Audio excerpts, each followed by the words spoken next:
Only 5 minutes behind. Not bad.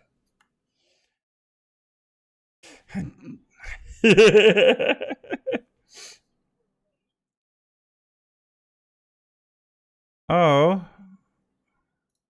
What did I forget to do here? Apparently I broke something already.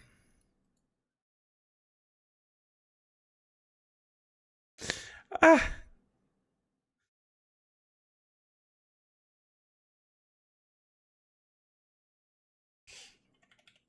I was like, you know.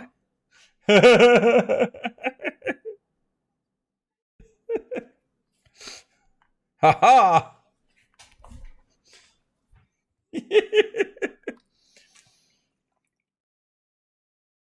Oh. So, I've got to make sure that you guys are coming through on audio. Can somebody talk for me? You're not coming through on audio. This is perfect. Okay. I have to add. No, it's fine. Nobody can hear you right now. So, because I need to add Zoom. And Zoom's coming from Chickadee China, the Chinese chicken.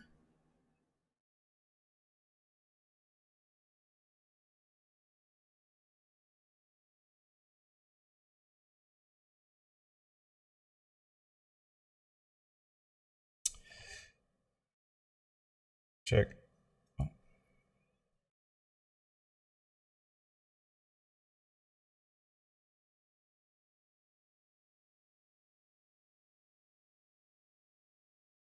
Check. Okay. Nobody can hear any of you guys yet, so just so you know.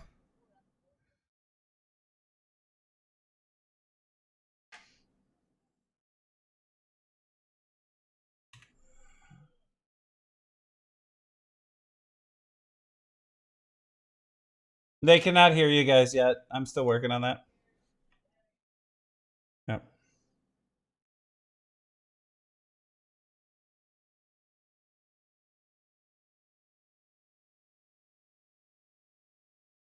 All right, so I do that. Yes. You're not dead yet. You feel happy.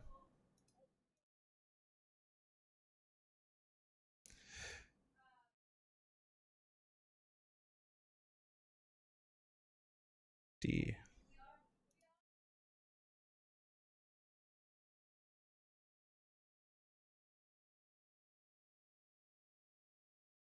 Why is that?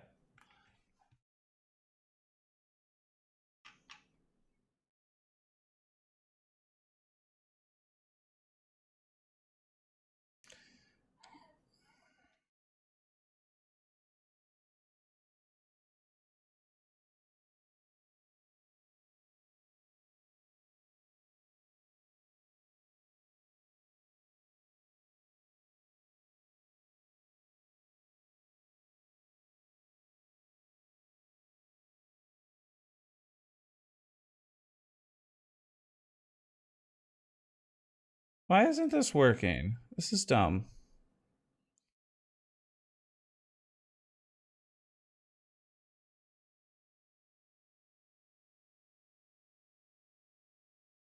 I've got these. Oh, I have those There ones we go. too. I really need to figure out what I did with my special dice tray. Okay, I think Or you guys are deck now Hey, we have hearable. audio. Yep. Oh, more voices. Yep, Amanda just said that she hears Okay. us now. Good, So. good. And then I have these. Ooh, I like those. So these are more my like go-to set. Let's see. All right. When you just need to drop like 12 d6s. Yeah, always satisfying. So That's we're one of my just favorite things about waiting being a cleric, Oh. rolling all the d6s. for John, right? Yay. There you go. Look. Yeah, John stepped away. Okay. That. You know, I am going to take out the Oh, I don't know if they're in here, but I am going to take out the one that I rolled the d20 for D&D Imposter in the live game. Okay. working? That'll be anytime it seems like I roll for them, I it's roll working. really well. So We're gonna go video. I know John will be right back, but I just want to make sure we're all looking kosher. So we go voomp, and we should be face wise now. Ballin'. I just had to double check. And John's back too. Hello.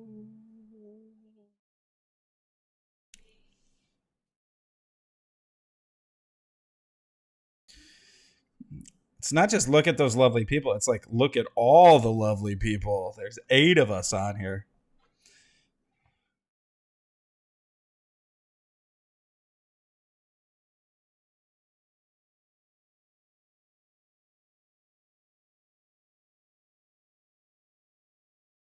That's what you guys are. No giveaways yet.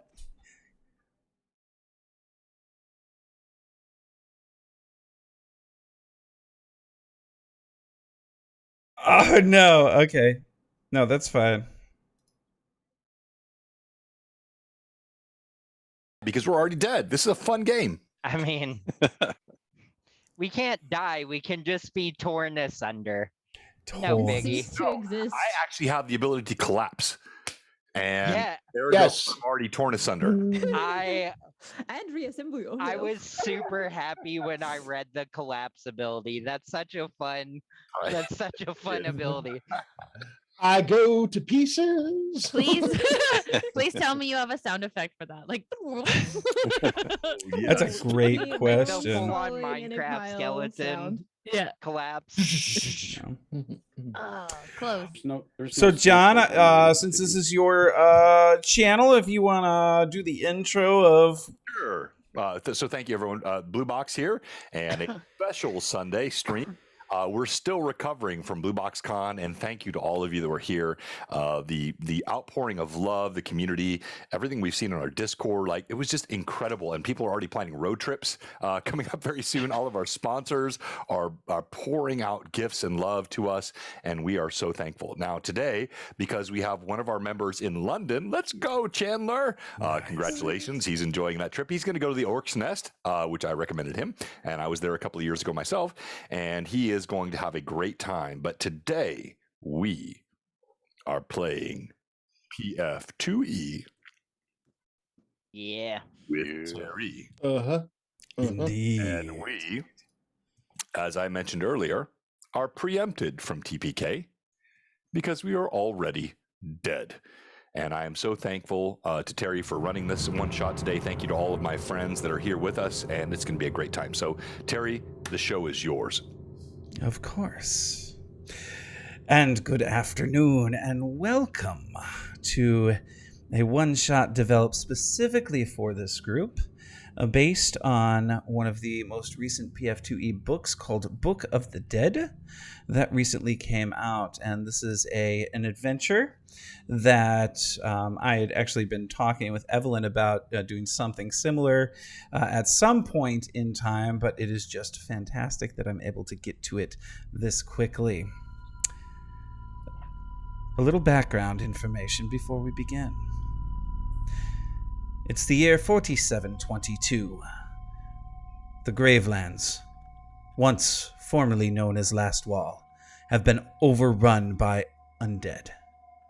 Tarbethon, a powerful wizard king from the 9th century, was killed by Eredin himself in 896 AR, but rose as a lich, known as the Whispering Tyrant in 3203 AR.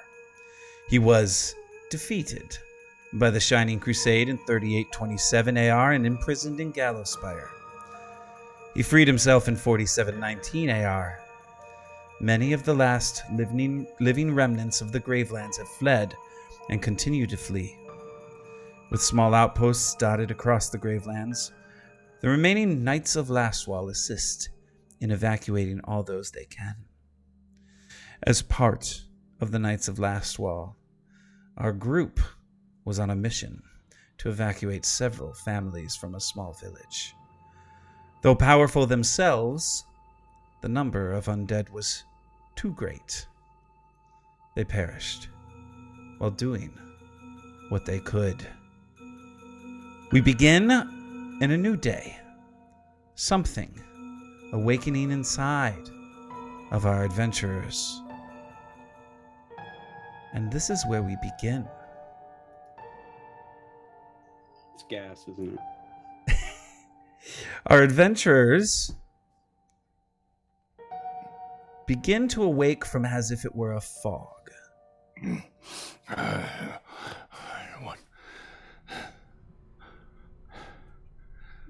The landscape around them.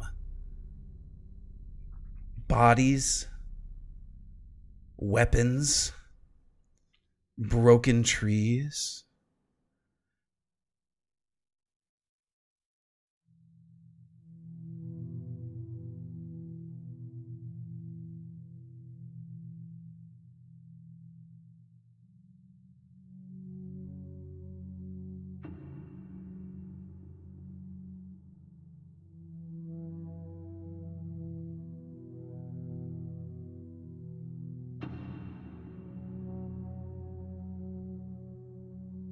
You look around.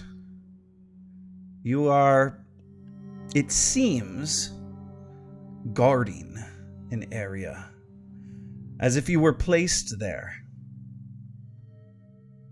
You see several others in garb similar in some ways to yours. Yet you also see several that are just bones and weapons. You also see 2 cages. A woman in one, a child in the other.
A heavily armored skeleton in the back looks at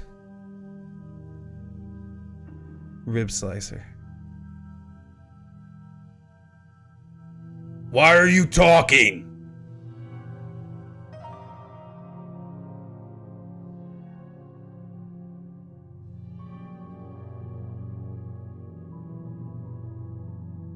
You should be silent like all the other skeletal guards.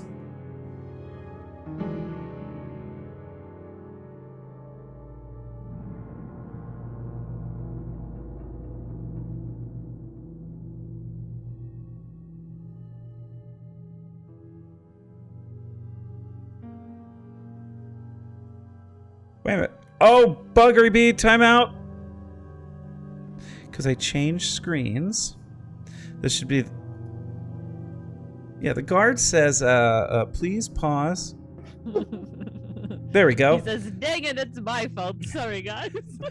Dang it, it's my fault.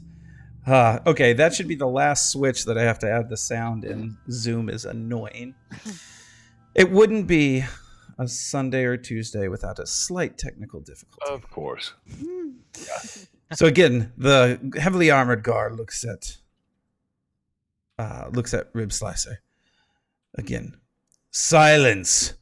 The magic shouldn't allow you to talk. The magic didn't seem to have worked as planned, sir? Ma'am? I don't know. You have to help me here. Guard, why is this woman and this child in a cage? It is of no importance to you. I find it is, I'm afraid. I've heard of this happening before, magic wearing off of skeletals. He takes a deep breath. The master is not... Go ahead. Do you have the key? We are not freeing them. What have they done? What crime have they committed? They are living. Well, You yeah. are living too, but not for long. Precisely. Please give me the key now. You see the captain begin to raise his weapon as he yells, "Take care of these fools." And we will roll initiative. Now hold on. Terry, you don't like combat. You like roleplay. You're putting combat in so quick. Love it. This is an ode to John. Just a quick question. What do we roll in Pathfinder 2? It's a d20, and then add your perception. Thank you, everyone, for joining us today. Please tell your friends. Wait, Everyone you pop said in. add perception modifier? Perception modifier is what you add to your initiative roll. Yes. Okay. Yep. That's not right. Oh, that's a 17 on the die. That's a 23 for Deadeye. Okay, If 17. That's right. Yeah, that is 15 plus Wait. 8. I'm looking where to go. 23. Oh. Okay. It's perception, John. I don't know Si- where my perception is. It's at the under your AC. You'll see hero points, then class DC, then perception. Oh, okay. Terry 16 for Rib Slicer. For Rib Slicer. Got it. Click, clack. I got an 11. Yeah, that's 17. All right. And now we roll for our 4 Skeletal Guards. Oh, okay. That is a 17 I'm for confused. Are them. we the skeletons? We're all skeletons these days. Well, no, I mean, but you got the guards that aren't skeletons. Oh, no, they're all skeletons on there. Who's the guy in the cape? Is he Oh, a in the skeleton? cage? Those aren't skeletons. No, in the cape. That's a skeleton. I can't see. Okay. Yeah.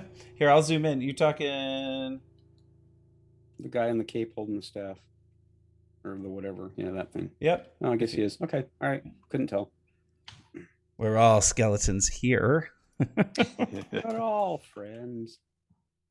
All Friends and right. fiends. So we are going to start with a phenomenal roll by Deadeye and terrible rolls by me. It wasn't even the roll. I've got +8 perception. You do That's- indeed. It's great. Okay, so I'm up.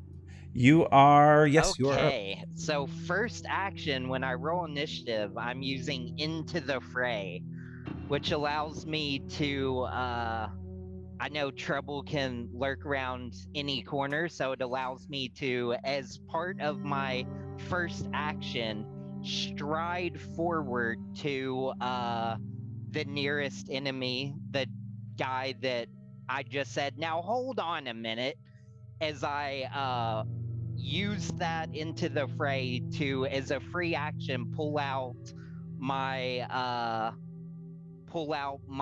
dog slicer and my dueling pistol, and I just say, now wait a minute, and I just from the hip fire off a shot right towards its chest. Which, the captain you're talking about, this guy right here? Yeah, the captain that was just talking stuff about us. All right. And yep, as your action on your first turn, you can stride as a free action. Now, for your attack, for those that are new to Pathfinder 2e, it's 3 action economy. What he just did was a free action, so that was all free. Will you be using any what are you attacking with first? Your slicer or your pistol? I'm attacking with if I can combine quick draw with my Into the Fray, which allows me to draw a weapon and attack in the same motion. Oh, all right. Yep, we can do that. So I would like to do that, and then just immediately fire my weapon into him. Okay, and that's super easy. You are right there. So give me an attack roll on your dog slicer. I'm attacking with my dueling pistol. Oh, you're attacking with your dueling pistol first. Yeah, I'm shooting first. Okay, go ahead and give me a roll. Asking questions. So later. that's a 14 on the die plus 13. That's a 27 to hit. And that will hit. So roll damage. Excellent. Is that a critical by any chance? It is not. It is not. So that is just 1d6 plus 1 damage. Correct. So that's 4 damage total. All right. And second action?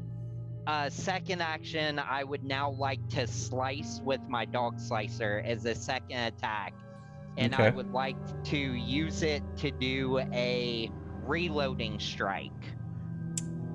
So when I make a melee attack, I can reload my gun in one fluid motion. And strike an opponent within reach with my weapon. So go ahead, give me a roll for attack on that, and then subtract 4. so that is probably going to miss. 8 plus 10 minus 4. So you see as Deadeye runs up, weapon in his gun, dueling pistol in his hand, a blade in the other. He takes the shot. 14. The shot hits directly into the center mass of the skeleton, and you see a couple of bones fly off. But as he swings, the skeleton is able to duck to the left and misses. Third action. Yeah, so I do that. I reload my weapon, and I'm going to attempt to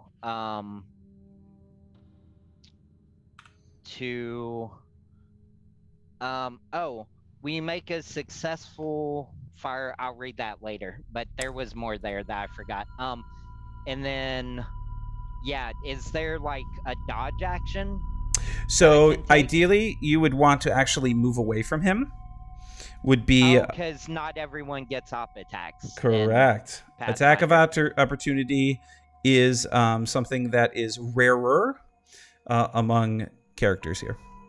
Yeah, so yeah, I'll just do that. Upon missing, I'll just let the momentum carry me past him and get like a few feet past him. So and if you do what's called a step, even if he does have attack of opportunity, which is a 5-foot movement, it cannot go off. The only time an attack of opportunity goes off is if he takes a full stride. So if we move you 5 feet there as you go past him, we move on to our next player, who is Bone Topple. I charge forward toward the cage with the child, and I will waylay anything in my path. All right. So we're going to take a strike then at this one. So I mean, I'm actually not trying to strike that one. I'm Oh. trying to go straight to the cage. But Okay. yes, I'm sure that's going to happen because he's going to intercept me. But yes, I am making a beeline for the Gotcha. cage. Okay, so that's one action. You've got 2 more then. What's the reaction coming from the skeleton to my right? He sees you and will probably on his turn take a strike at you. All right. Now, John, a quick note on shields in here. You, generally speaking, when you have a shield, it's not an auto add to your AC. You have to raise a shield as an action. I saw that. Yes, Okay. that was interesting. Yeah, I noticed that in the. So I'm not even doing that. I'm so focused on this cage. Okay. Even if I have to drop my weapon, Yep. I put both hands, skeletal hands, on the door of the cage, and I try to rend the cage door off. Give me an athletics roll. Okay. Can I do that on? No, I can't do that. So it is. Oh, more light, please. It is that. It's a nat 20 on the die. I couldn't even see it in the light here. It was so dark in my room. But yes, it's a nat 20 on the die. So he and you rip the door off. The bolts holding it on, slightly rusted, still strong enough to hold in humans, but the immense power, latent strength that you had rips it off, and it goes flying across and lands, and now the door is open to the child. One more action. I step in the cage, and with my final action, I'll hold the shield up to one side, and then put an arm out to offer the child. I won't scoop the child up without permission, but I will offer my arm as I hold up my shield to the skeleton to my right. And the child's reaction? The child backs completely back to the back of the cage, and she's like, no. And you'll hear the mother, she'll be shaking on the chain or the gate or whatever, the cage door. You leave her alone! You leave her alone! Don't touch her! And we move to zap things.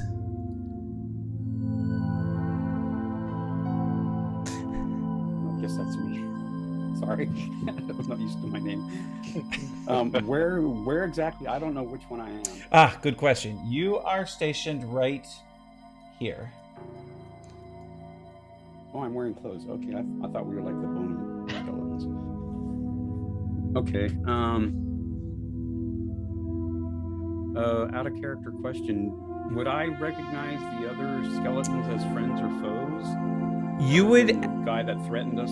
At this point, you would recognize definitely Deadeye and definitely Bone Topple as they are currently making their moves. I will say, because this is simultaneous action, you will also recognize that Click Clack and Rib Slicer will probably be making moves that are different than what the other skeletons are doing. Okay, so I can basically tell who's friend and who's yes. Foe. Is that in? Okay. Zap Things is going to sit there. He's looking at what's suddenly happening around him.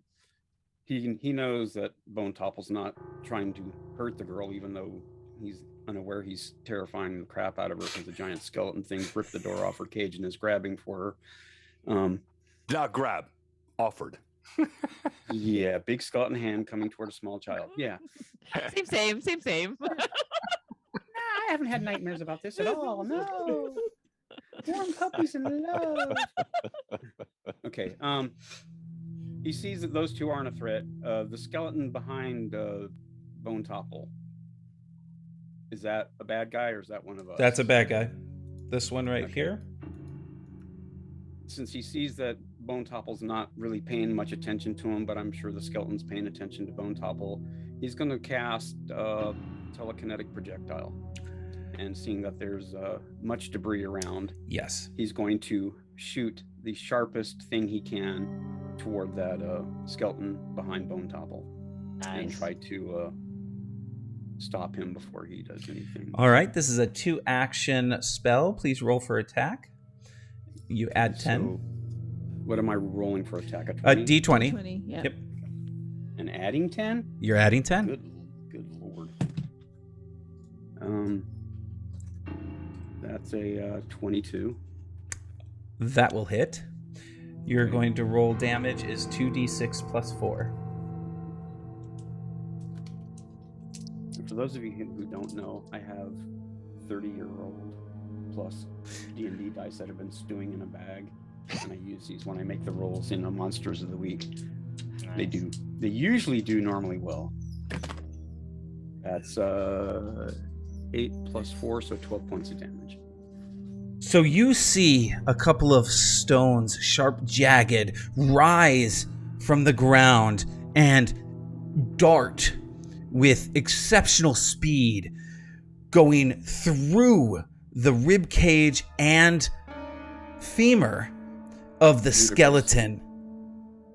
Ludicrous speed. ludicrous speed, breaking pieces off. The femur barely held together with the necrotic magics that were used to create him. I need to AFK real quick and help the wife with groceries. Yep, that's fine. All right, so we'll say for his third action, then we're just gonna move him a distance. I like that. Just a distance. A distance. We'll move this way, away from things, being a caster. All right, now it is the skeletal soldiers' turns. The one that was just hit, seeing Bone Topple pass by, will immediately take a swing at Bone Topple with his glaive. And you raised your shield as an action. Right. Did you? Yeah. Yep. Okay. So that's going to be a 23 to hit. What is your AC? That hits 23. 21 with it. Okay. AC, yeah, But so my shield gives me +2, so 24. That misses. good. That's what I was looking. Nice. My shield. So you see him take his first swing at you. The shield giving the AC means actually your shield will take no damage or anything like that. It just swipes past you. He will go with his second swing. And that will miss as well. So you see this skeleton swing once, swing twice. And the third time, after missing twice, you see him hold his sword up and freeze in position. Second skeletal is our one right here. And Terry, real quick, Yep. I hate killing immersion. No, but you're fine. This is so fun. So I think what you're saying then is in PF2E, the act of raising a shield is one of the 3 combat actions you can take, and Yes. then that adds that to the. But it's not a native sort of always have that in. That's kind of cool. I like that. Well, and additionally, John, with that, if you notice, your shield has a hardness to it. Yeah. And so when you're hit, if you do get hit, if it gets past your AC, the first set of damage will go to the hardness of the shield, which your hardness is 5. So whatever damage is -5 when it hits you with your shield raised. Yeah. So it's kind of a cool thing. Makes it worth an action. Exactly. Yeah, different mechanic, but again, some of the criticism we had with 1E and 2E and 3 is that you have basically 1 or 2 things like move, act, and PF2E is giving you more actions that you can have, including raising a shield, which makes you feel like you have more interactivity inside the combat round. Yes. Correct? Yes, that's exactly it. So I'll stop. But No, you're fine. This skeleton will take a shot at our zap things. Does a, I don't think it will, but does a 14 hits. It does not. And he'll take a second shot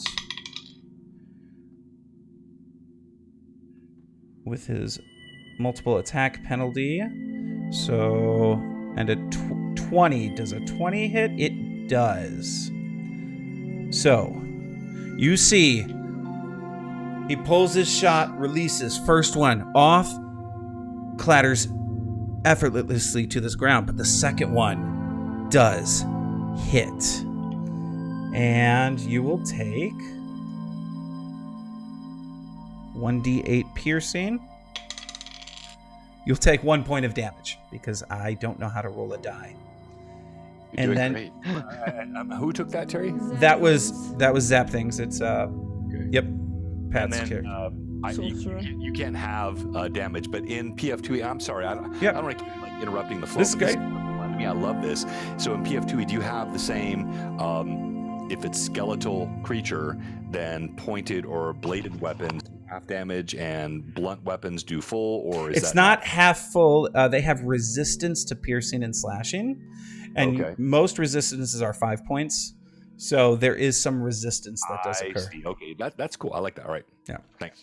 I'll stop. Okay, did I take damage? Yes, you took 1 point. point, a full point of damage. Oh. How do I mark that on the sheet? Usually I just mark it down on a piece of paper somewhere. So you go up So to we your just make up hit our own point. damage. All right. No, you can go up to your hit points and reduce it. If you're I can't on, edit them. yep. Okay. If you click on the HP, you And should then be you able just to. type in the total number minus Gotcha. 1. Yep. Oh yeah, temp. Yeah. This skelly here will come Okay, cool. I like that. directly into you. This is a rib slicer, and we'll take 1 attack. Does a 22 hit? Yeah. Okay. For 3 points of damage. All right. And we'll take a second swing. Oh. A 27 minus 5 is a 22. Does a 22 hit? Yes. You just did that, so yeah. Yep. I just did. And that'll be 7 points of damage. And then our final one over here will move slightly this way and take a shot at Deadeye with his longbow. No, that is a 14. That will not hit. And a second shot. And 19, does that hit you? 21. Ah, okay. Their turns are finished. Then we follow with Rib Slicer. Hey, I was going to try to be nice about this, but have at me! And he raises his greatsword. Now, Spell Strike. Yes. Spell Strike. Do I declare the spell first, make my attack? So with Spell Strike, so our mage's friend I've got here. expansive, so it doesn't need to be with the spell attack. So you say your spell that you're using to put into your blade. So what spell are you using? Scorching Ray. Scorching Ray. Nice. All right. Are you using it as a 1 level, 2 level, or 1 action, or 2 action? Was it? There's multiple damage for the 2 action. For each additional action, you fire an additional ray at a different target to a maximum of 3.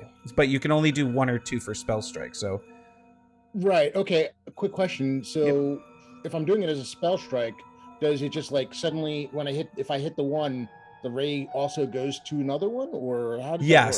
You will pick a second target that your second ray will fire off from the blade. Well, then, heck, let's do 2. All right. So go ahead and roll your weapon attack, which you're using the great sword. That's plus 11. Plus 11. That is going to be 21. And that will hit. So now you roll all of your damage. So a 1d12 plus 4 for your sword. 1d12. That is 11 points of damage on the blade. Okay, and then it is 2d6. Hold on a second. If you spend 2 or more actions casting a spell, the damage increases to 4d6 and still deals double. Oh, I'm sorry. 4d6.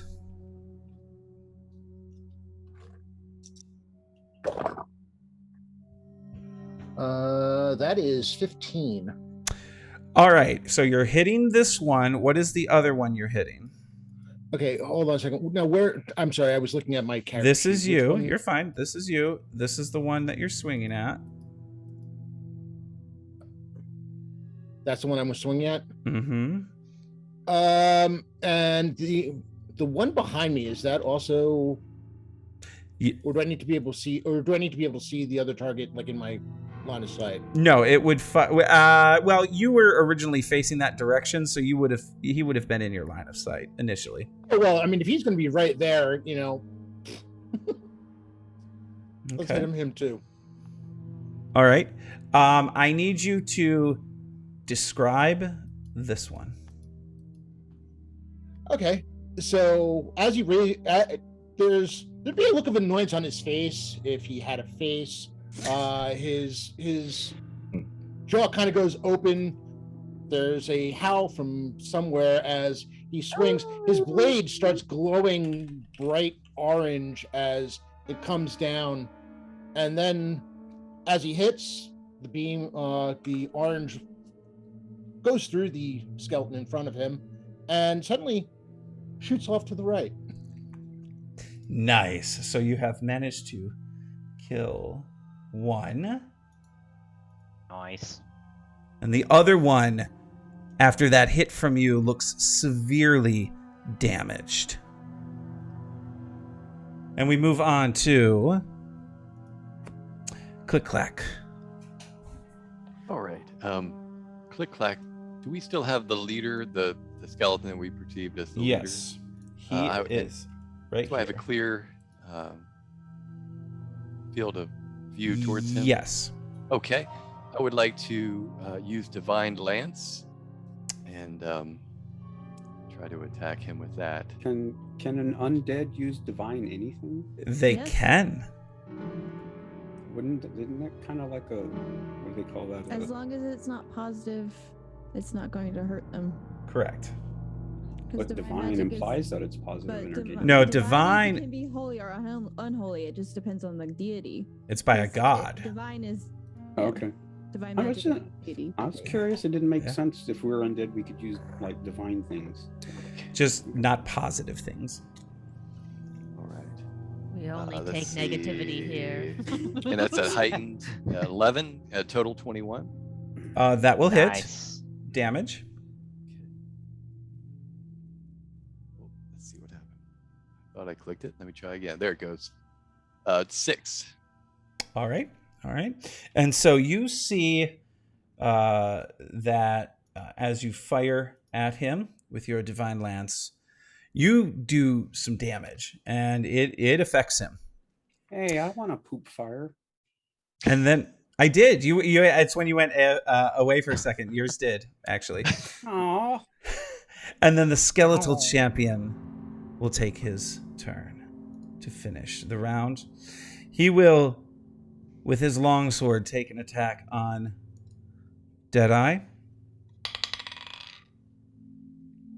A 21 Is my AC. will hit. And you will take Meat. 9 points of damage. Ooh. He then follows with his claw and will miss. And then will actually step away from you. And back to the top of the order with Deadeye. Okay, well, Deadeye obviously doesn't like that. So as he's walking away from me, or like trying to get away from me, I'm going to just slice up with Dog Slicer and try and like slice him across the back.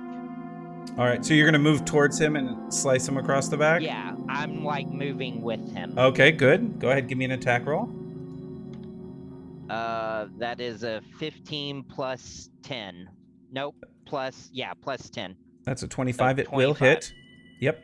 Will hit. So that's 1d6 plus 3. And that is slashing, correct? That is slashing. Okay. So that's 8 slashing. Okay.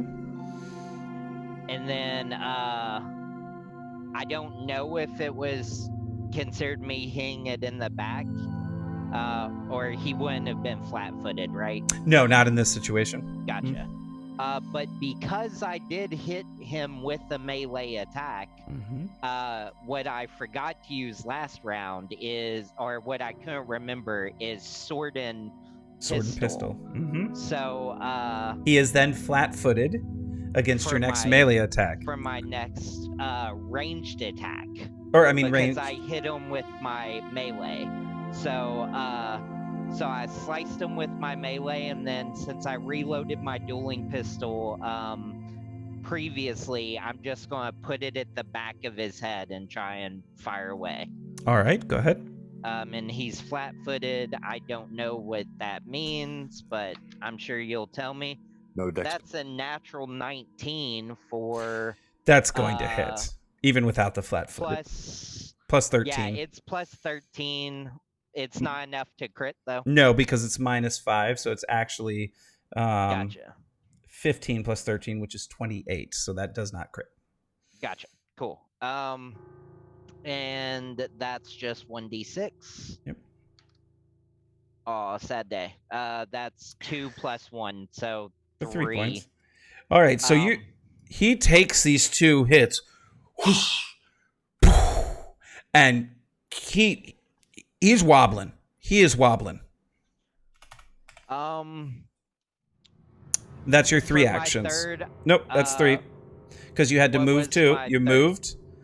Oh, gotcha. Slice. Yeah, moving Yep. to him. Gotcha. Yep. Cool.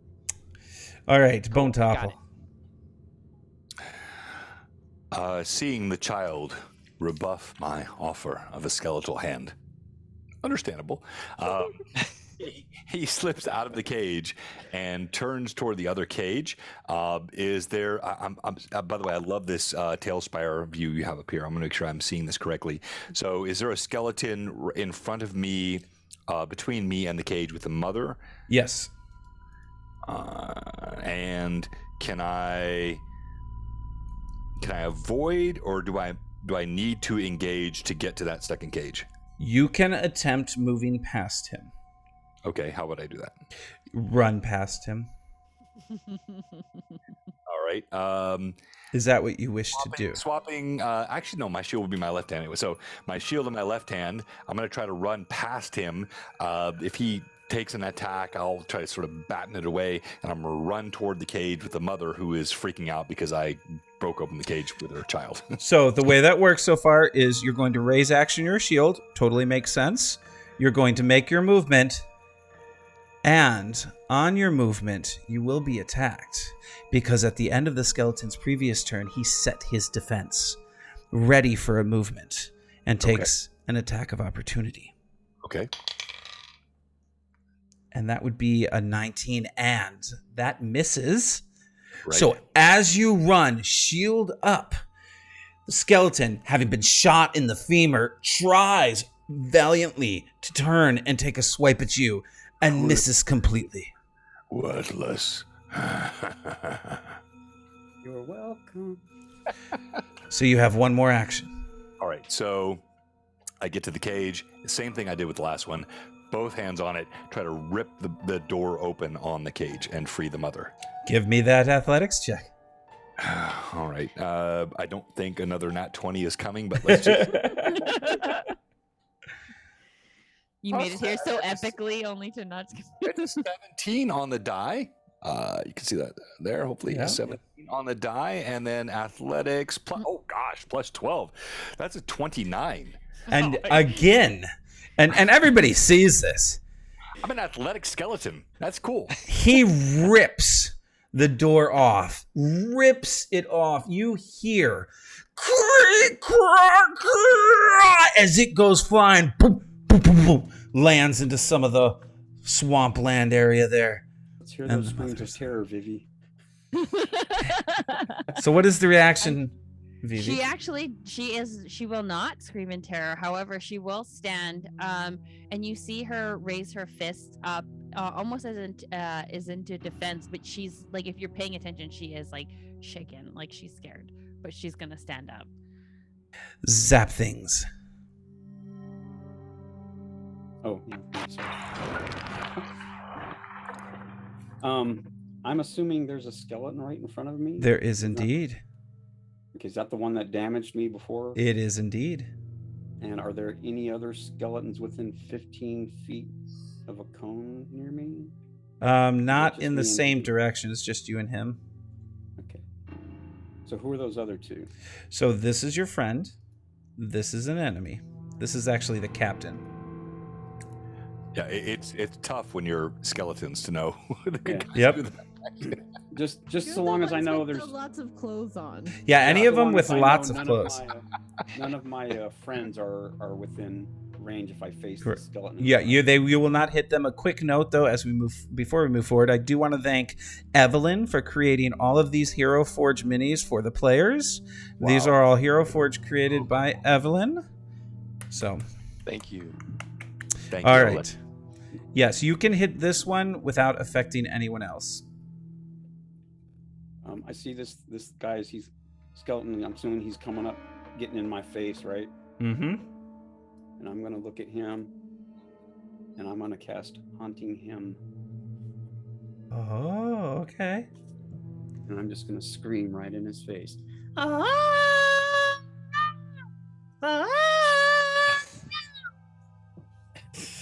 love it. And Haunting Him is a... 15-foot cone, saving 50. throw fortitude, Yep, that's what I was looking for. and it says I have an ability modifier of +4. I don't Yep. know if that's for me So or for your him. spell casting ability modifier is you're a sorcerer. I believe it's charisma. Yeah. Yep. So it'll be your charisma +4. So it'll be 8 points of damage. He will take half, but it does some damage to him. And that is, it kind of stops him in his tracks. So. yeah, he kind of, he's running at you full and phew.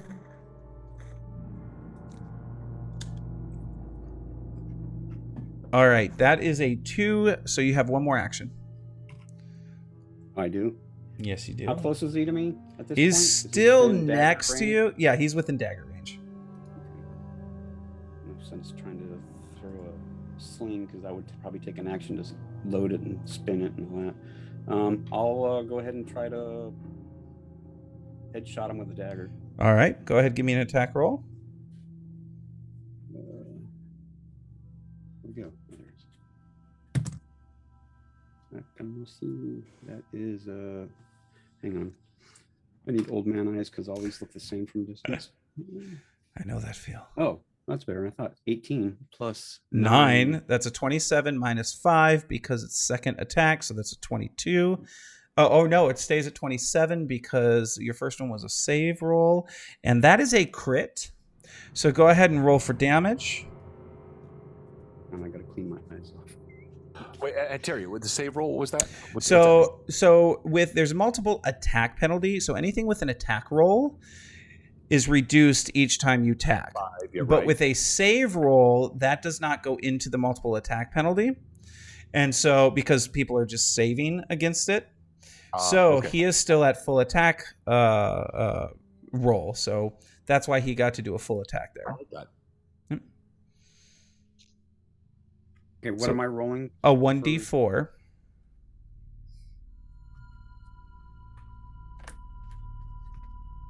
Wow, 4-sided dice are hard to pick up. Yes, they are. I agree. 3. 3, and that's doubled, so it's 6 points of damage. So you see first the hit. Yes. So because you crit, it's double.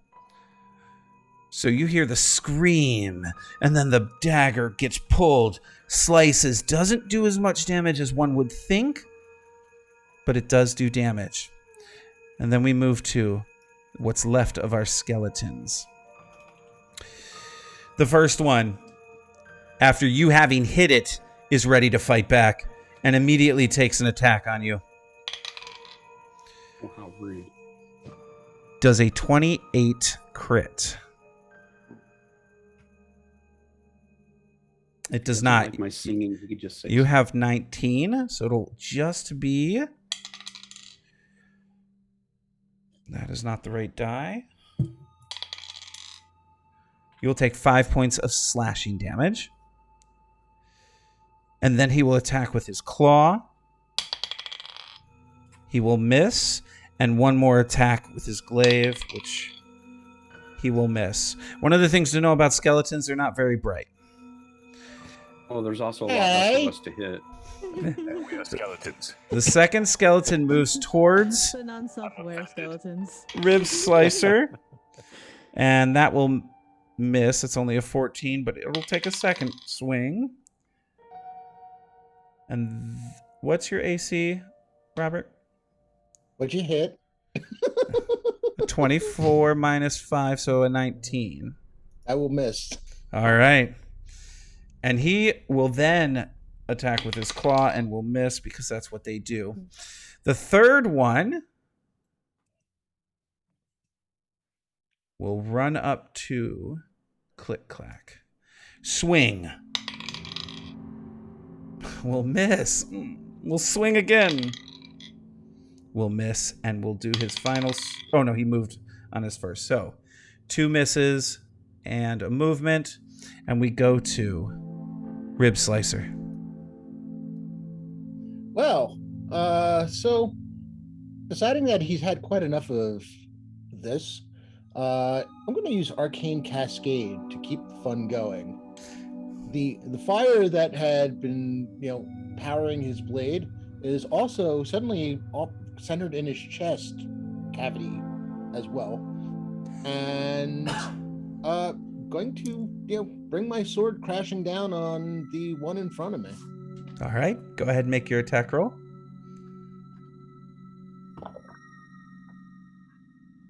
That is a 22. That will hit. That's plus 11, 23. That will still hit. Okay. So that was...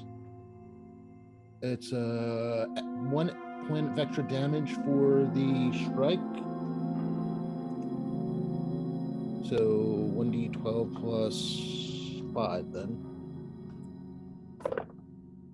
I am reading that right, correct? Yeah, you're talking about Arcane Cascade? Yeah. Yeah, so you'll you add, while you're in the stance, your melee strikes deal 1 extra damage. Okay. You do not have greater weapon specialization. Right. And I don't think you have weapon specialization yet. Nope.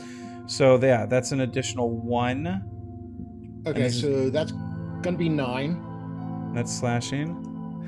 Describe it. Yeah, he just really has had enough of things swinging at him when he doesn't understand what's going on. The glowing blade, seemingly continually powered by this glowing in his chest cavity, crashes through the collarbone and just shatters as it makes its way downward diagonally through the skeleton in front of him. Very good. 2 more actions. Fire at it. Okay, what's close to me? Currently, there's the one right next to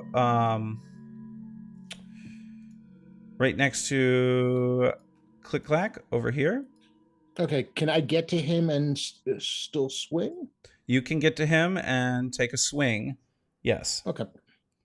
All right, well, let's do that. Okay, roll for attack. And this will just be a regular attack. Since I'm glowing, let's change that. That is AC 25. Plus 11 is nice. But then you subtract 5. 5. Okay, so 20. And that actually will still hit. Okay. That plus 11 is really nice. Yeah, it is. So go ahead and roll your damage. All right, so that's just plus 4. Just a 1d12 right? Plus 4. Plus 4. That's a 13. Describe that.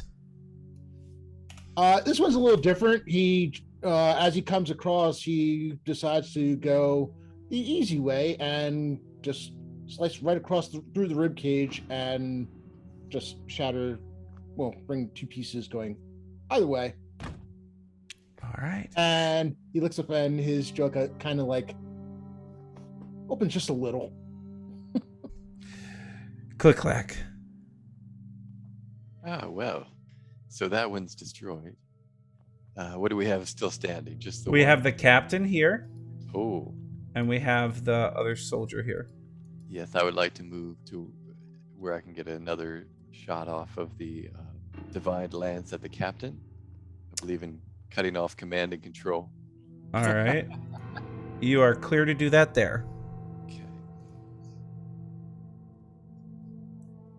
Okay. 15, so a total of 25. That will hit. Right. And 6. And that will do a significant amount of damage. You will see that there's barely anything holding him up at this point. He is swaying. You could see that the magic holding him together is beginning to drop away. You have, that's all three. Is Divine Lance a 2-action spell? Yes, it is. All right. Deadeye. Back to me, all right. There's still one right in front of me, right? Yes.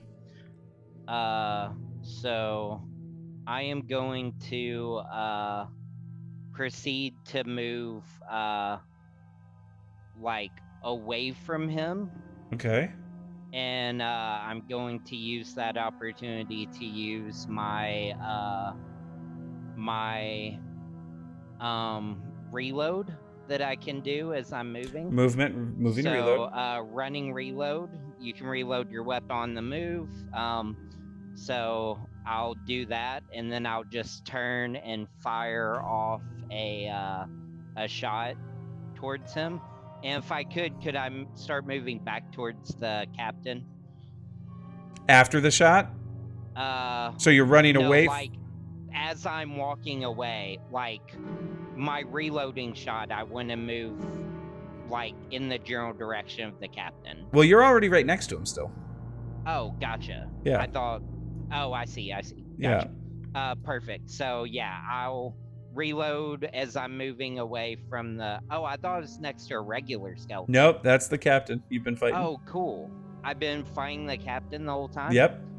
Love that. Love that for me. So cool. Yeah, I'll just move away and reload and fire off a shot. Okay. Give me an attack roll. And because I hit with a melee attack... Oh, I'm fighting the captain. Correct. Crap. Yeah, we'll do it the other way. I will smack him and then walk away and reload. Okay, so give me the attack with the dog slicer. Dog slicer. Ooh, that might not hit. 2 + 10. That will not hit. That will not hit. He is, however, flat-footed. Nope, because you did not strike him. It was a miss. Well, I hit him with my ranged attack last round, which makes him flat-footed for my next melee attack. Right, so you just did your melee attack. Yes.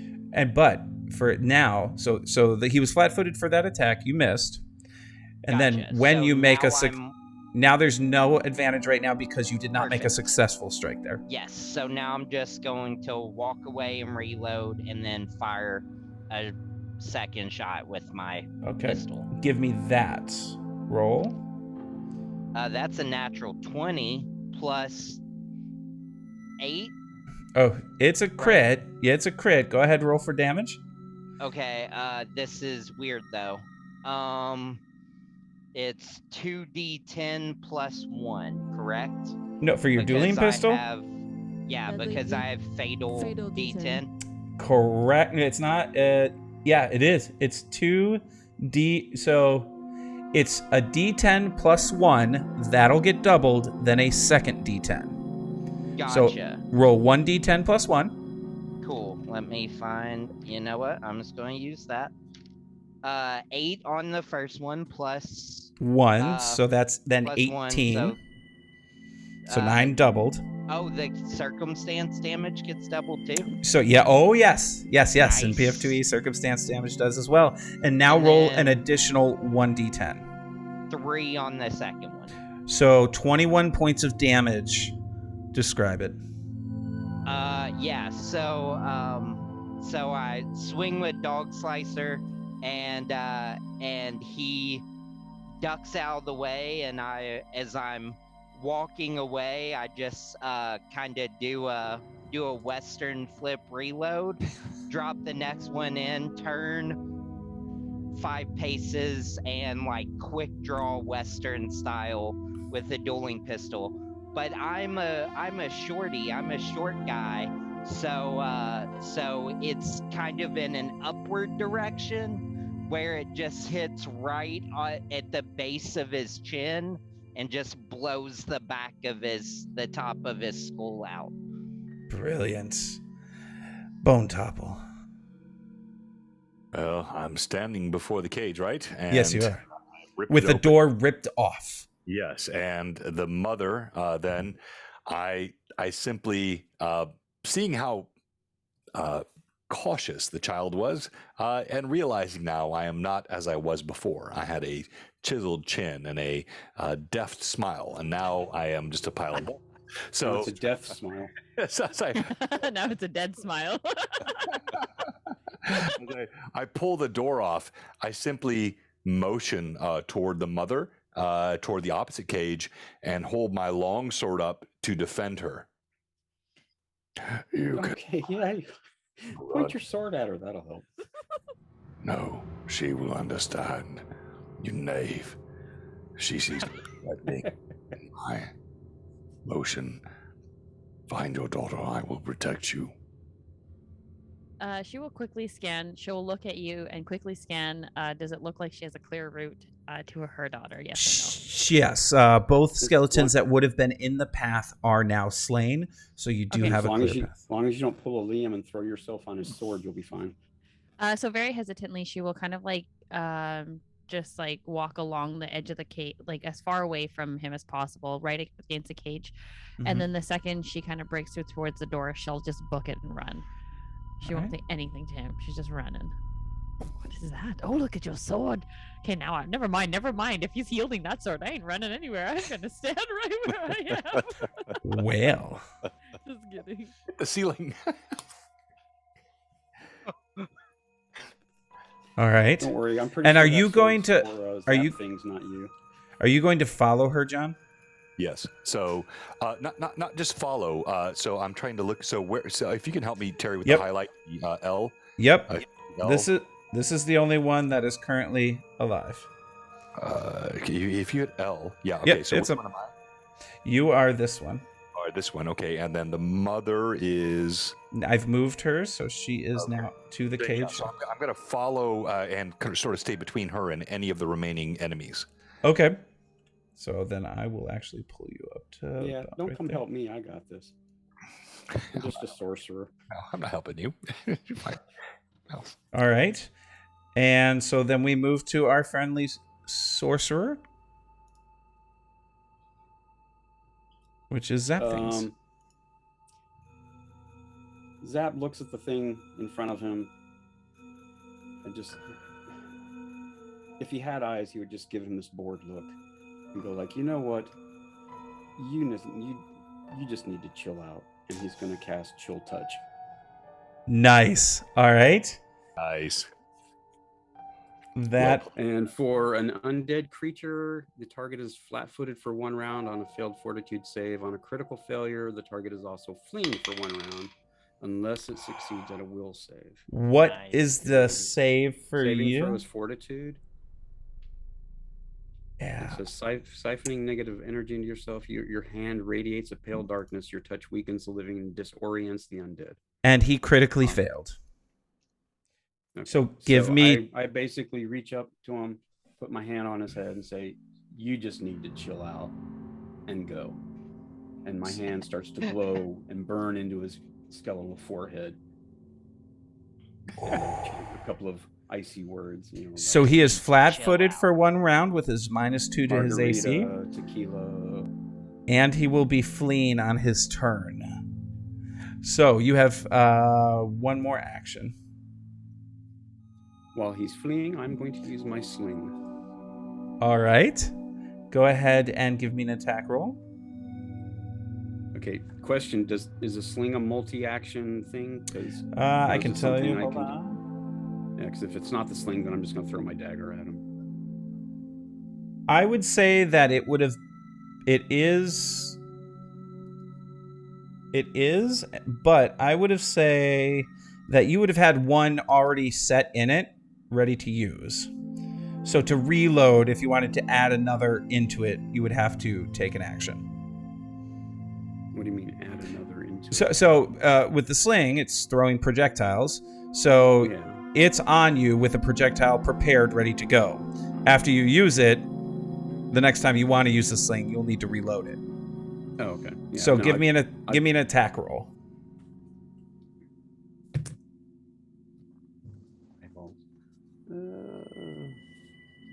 Oh, good God.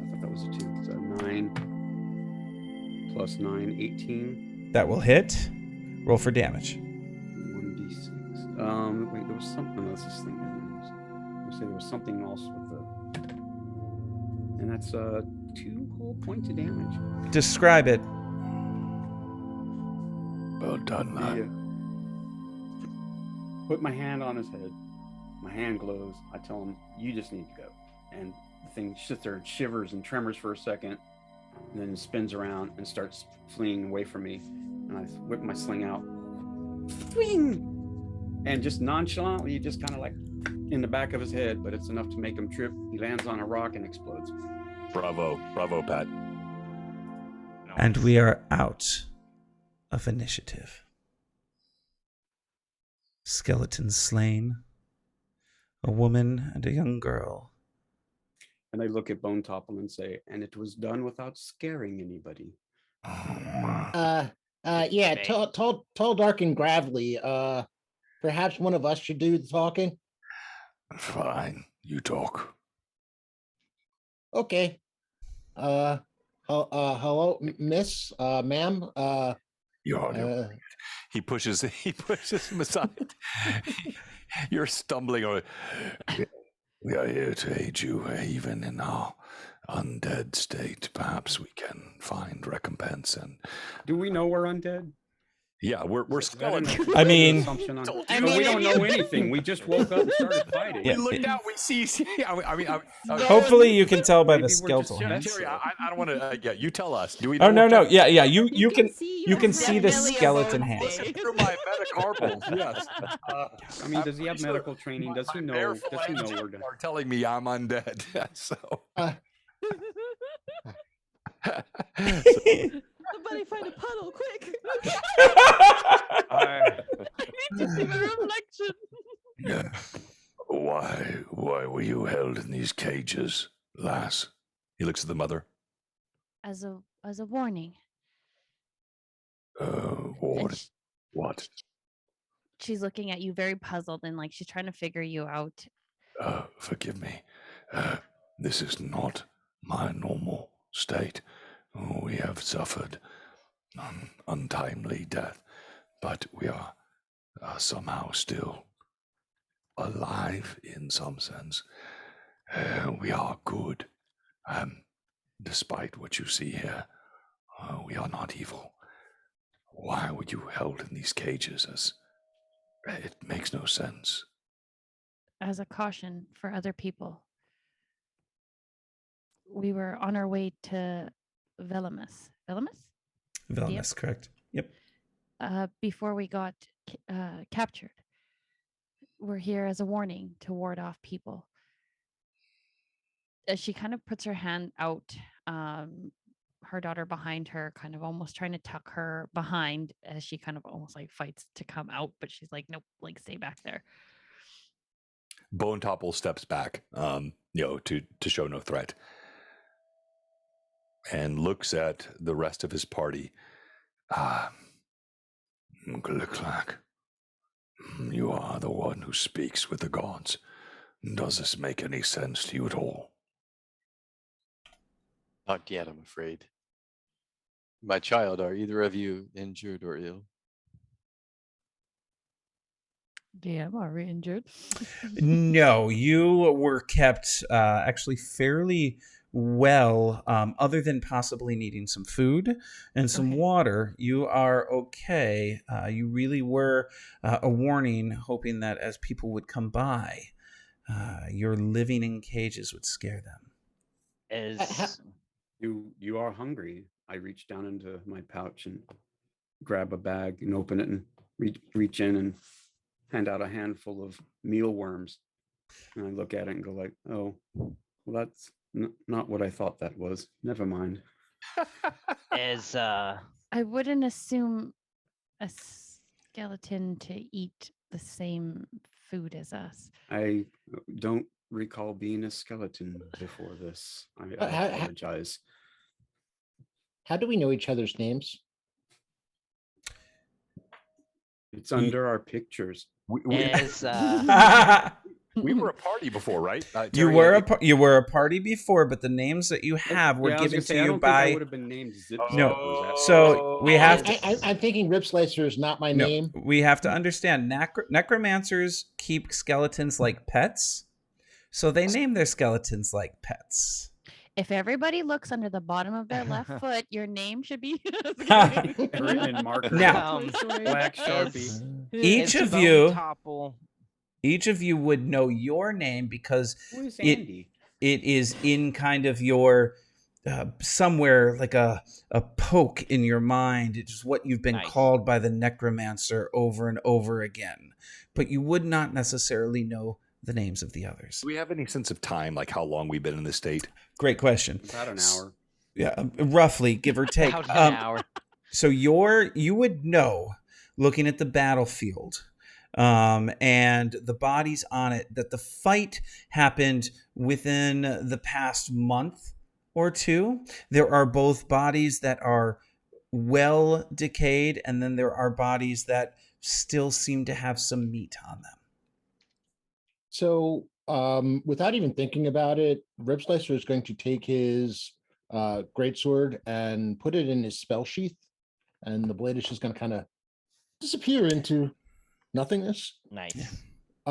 He's going to crouch down and like wave at the child behind the mother and say, "Hello." Mama, why is that skeleton talking to me? I don't know, dear. Come stay behind me, please. They've never talked like this before.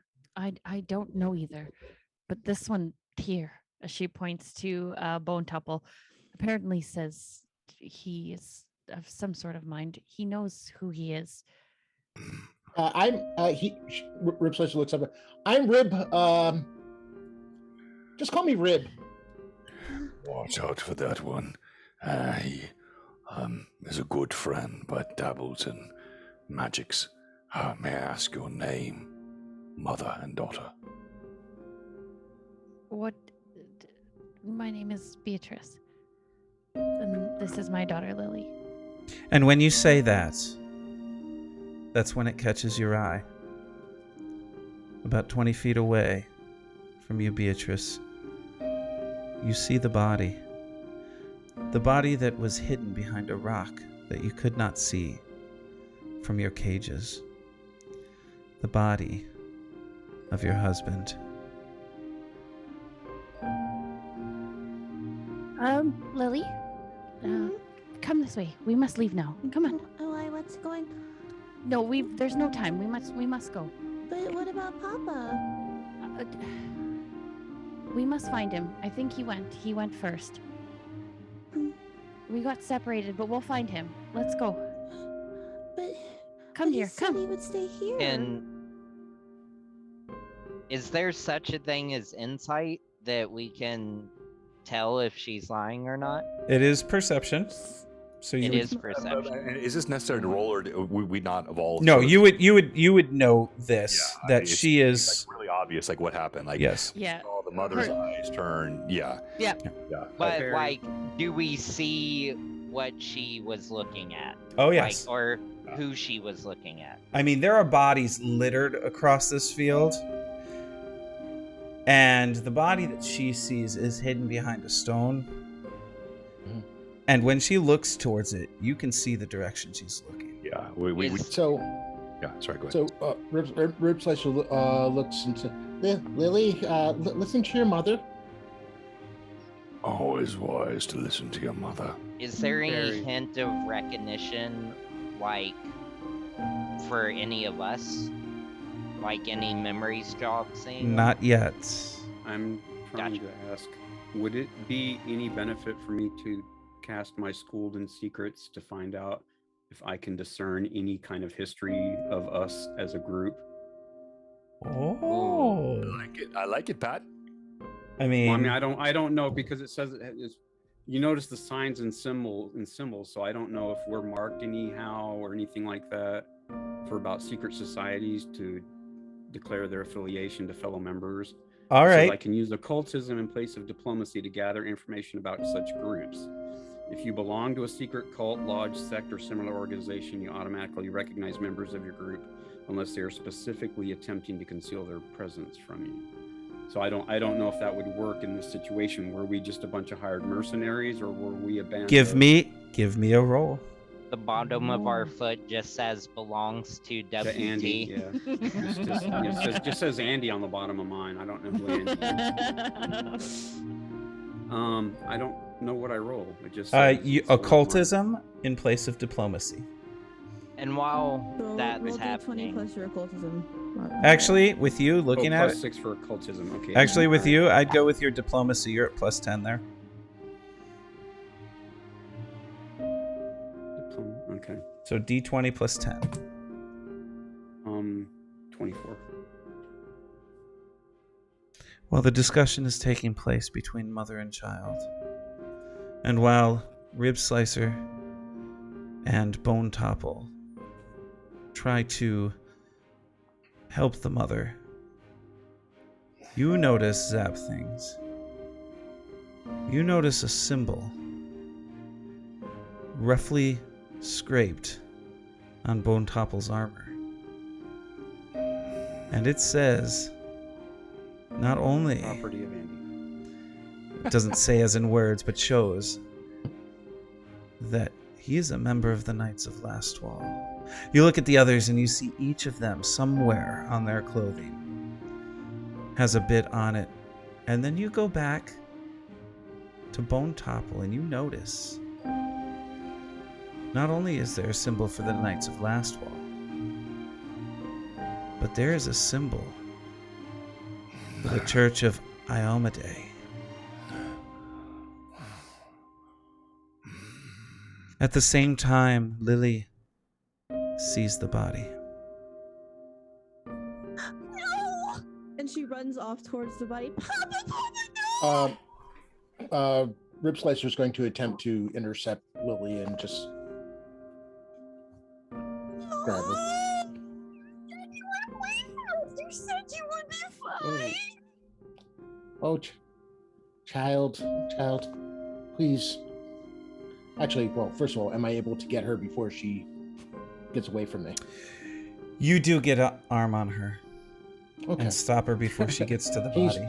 He is careful to be very, very gentle. I mean, granted, bony fingers, not like only so much one can do, but careful not to like squeeze, just hold her and move her, try to bring her over back to her mother, lifting her up. I'm so sorry, child. I wish I knew more, but here, and hands to Beatrice. Beatrice will hug Lily and try to take her away. Come, child. We don't have time. We need to leave. And of course, Lily goes in, follows along with her mother, but just racking sobs into her mother's garments as they move away together. I know, sweetheart. I'm sorry. Let's go. Rib Slicer just starts following along with them, not knowing what else to do, and not feeling safe to let them go. Yeah, Bone Topple clacks behind as well, feeling helpless, knowing there is nothing that in his skeletal form he can do to reassure any fleshly being. And so, Barry, are there any flowers or things like that on this battlefield? No, there is not. And broken trees, and that's it. Nothing as a symbol of hope that I could. Not here. Well, I shall make one then. I will go over to them, and I will form a small flower trinket and give it to Lily, and I will assure Lily and Beatrice that we will do everything we can to avenge their father. Quick question. Sorry, go ahead. So, keep going. Okay. Thank you. What was your name? She's talking to Click Clack. Click Clack. Click Clack. What is it that you guys remember from when you woke up? are we out of like visual range of them? Have they walked down the path more? No, they've not gone We're very still far. here. We're still here. Yeah. We're not that far. Click Clack was offering us stuff, so we're not very far. What do you remember? Just remember waking up here and it looked as if we have been charmed to be guards for you, but somehow we had just enough of our former selves still intact to fight that charm, that evil charm, and to try to help you. From the time we've spent in this cage, I know there is a great necromancer. I've heard them talking in passing the guards. Something about items in the castle ruins, possibly your belongings. That's all I've heard. That's enough. Thank you so much. And please keep this flower. You'll be able to tell when we've completed our mission. Terry, I DM'd you. Terry, do we have any, from our awareness, do we have any idea where would be a safe place to escort Beatrice and Lily? Belongings. There is no safe place here. Beatrice and Lily have been through a lot, but Beatrice is strong. And she tells you that she can take care of Lily. They're close to Villainous. So Deadeye is going to kind of usher Rib Slicer, usher Rib kind of over, and just kind of whisper, "It's better for him to remain here than to be risen along with us. There's no gods here. Take this family away from here. I'll catch up in a little bit." And I don't. But where? I agree with you. But you got any idea where that there might be? Because this does not look good. Not good at all. Just away from here, because what I'm going to do, they will not want to see. Right. Okay. Beatrice, Are they talking within earshot? Sorry. I pulled Rib away to basically tell him to move you all somewhere where I can put the body to rest. Oh, I see. Okay. So when you pulled, sorry, I was just gonna make a stupid joke. I was just gonna say when you pulled Rib away, did he fall off the bone? So when you pulled Rib away, two things happen. You see the flower that was given begin to glow. And you see Beatrice and Lily begin to walk. They know the direction. They know the way. They pay no more mind to you. There are items in the castle that you must find.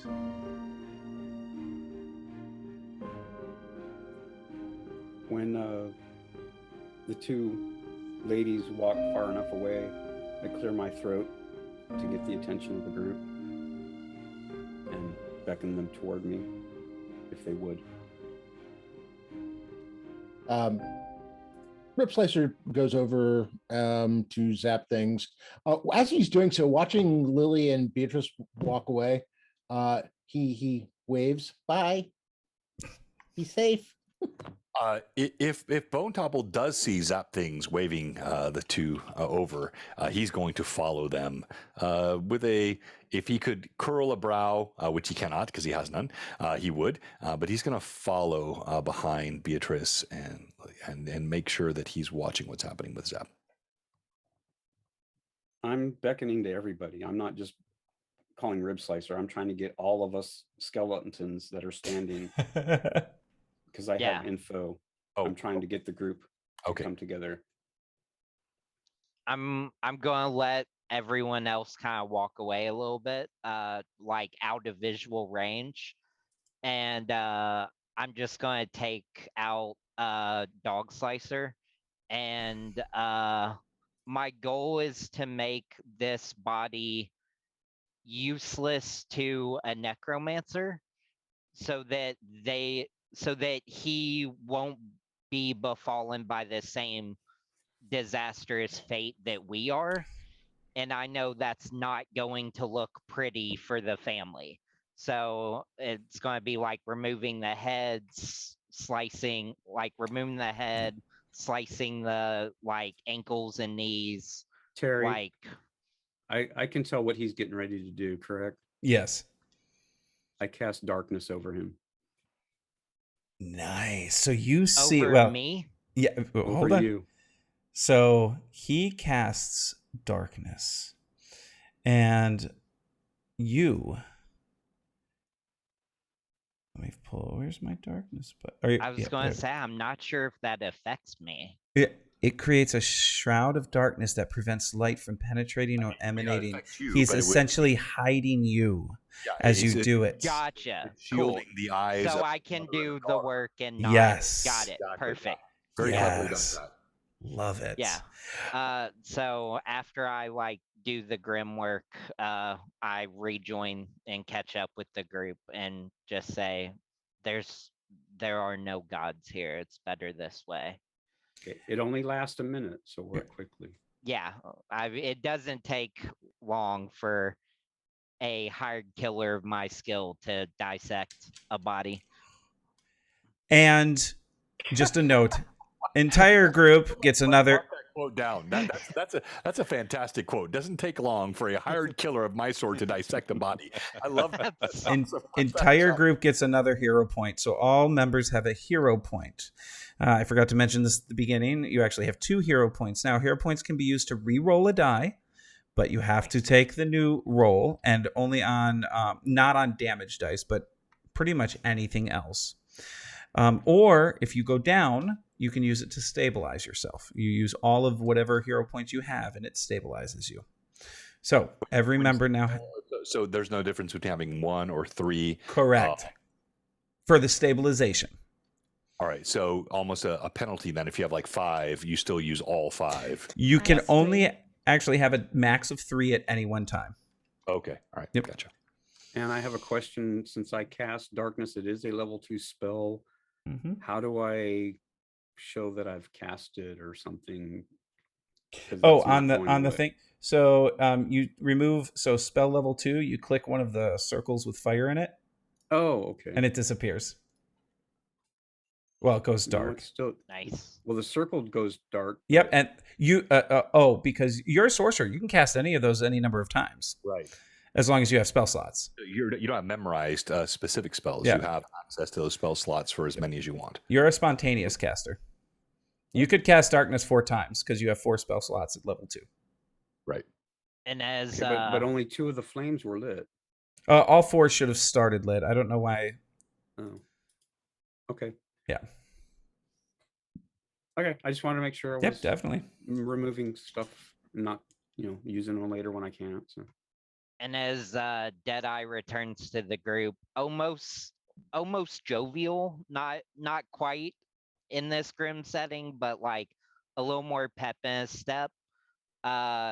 He takes out a little a little rag, and he's polishing something almost, and he takes a little dice and just pops it back into his eye socket, cleaned it, popped it back, and just says, and you can call me Deadeye. And if a skeleton could wink, he does. And catches up with the group. It's just kind of mounted in the hole. It'd be funny if the dice started rolling in his head. I was gonna say you'd have to use your fingers. Stopped. And so, Terry, go ahead. I'm not used to magic casting. Yep. Prestidigitation is a cantrip. How often can I cast that? You can cast it whenever you want. Any of your cantrips can be cast as. When I see Deadeye approaching the group, I subtly cast Prestidigitation over the remains and make it look like a little field of flowers or a little group of flowers instead of chunks of meat. Oh, I like that. Just in case they look back. Whoa. Wow. Somebody flush a toilet? What the That heck? works so well. That was nice.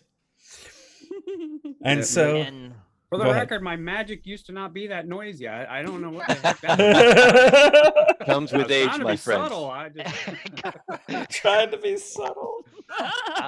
That's right, Thomas. yeah, that's the ignore the subtlest large spell I've noise. ever It's seen. okay, ladies. It's all right. Just keep Do walking. I notice how banged up everyone is? I know that Rib took a few hits.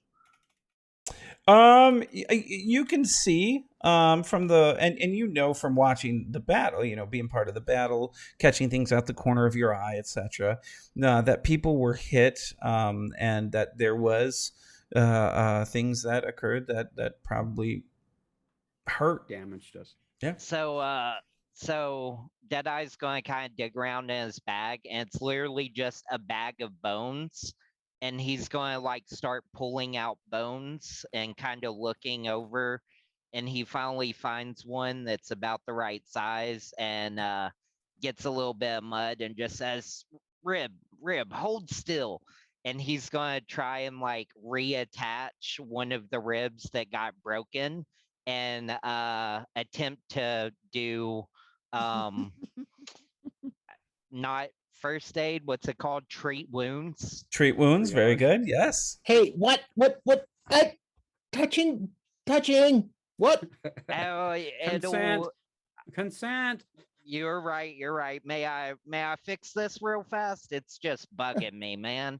Okay. Yeah. If you're gonna fix it, yeah, sure. Okay, we can And do I that. just Yep. pop it in.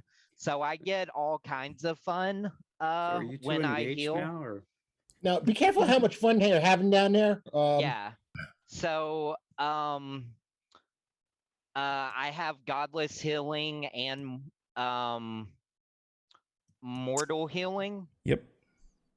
So So you need to give me a healing medicine check. So roll me a Excellent. medicine check. That is a 13 on the die plus 6. That's 19. 6.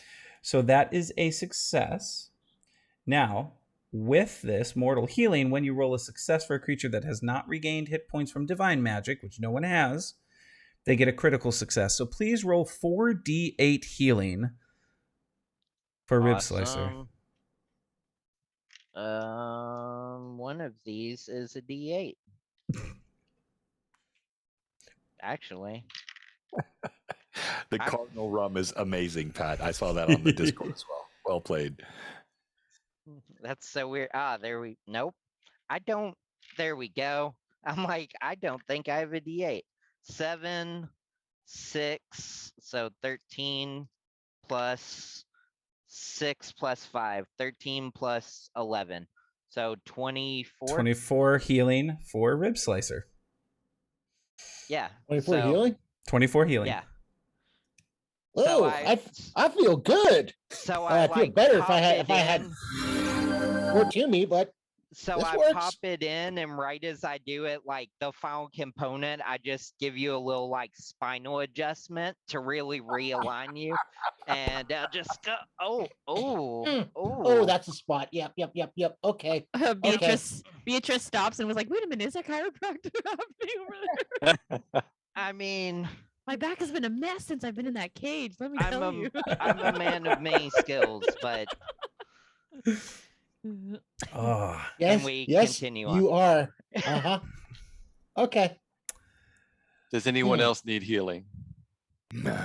Highly recommended. I will heal myself. Thank you. No need to be touching me. I'm fine. I'm good. How can you heal this? I have a whole bag of bones. Yeah, it's okay. I'll be praying about that heal one. myself. Yeah, I absolutely can if you need healing. Yeah. Oh no, you have done an admirable job. I was just offering in case there was still someone who needed additional healing. Yeah, if the cleric can heal me from a distance, power. I can. Yeah, that I'll take that one. Okay. No need to touch me with your bone. Well, I'll try to keep that to myself.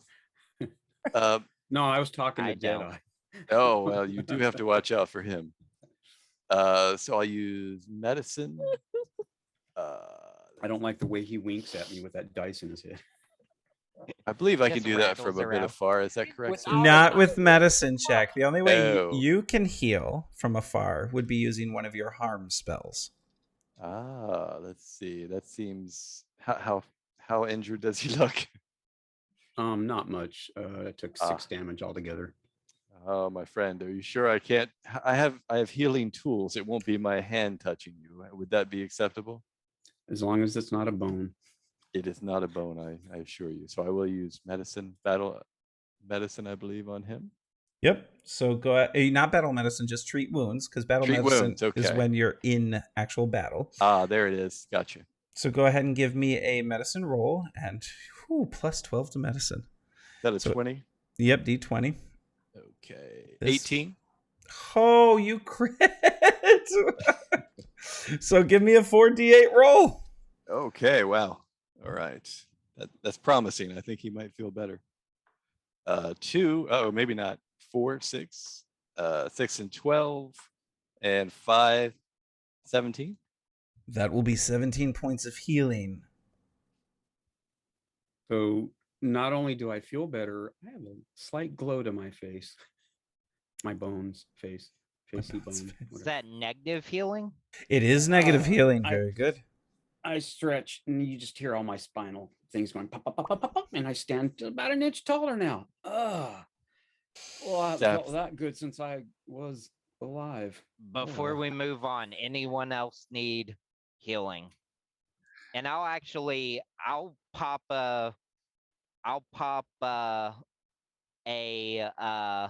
another little bit of like mud and try and reset my jaw and heal myself as well.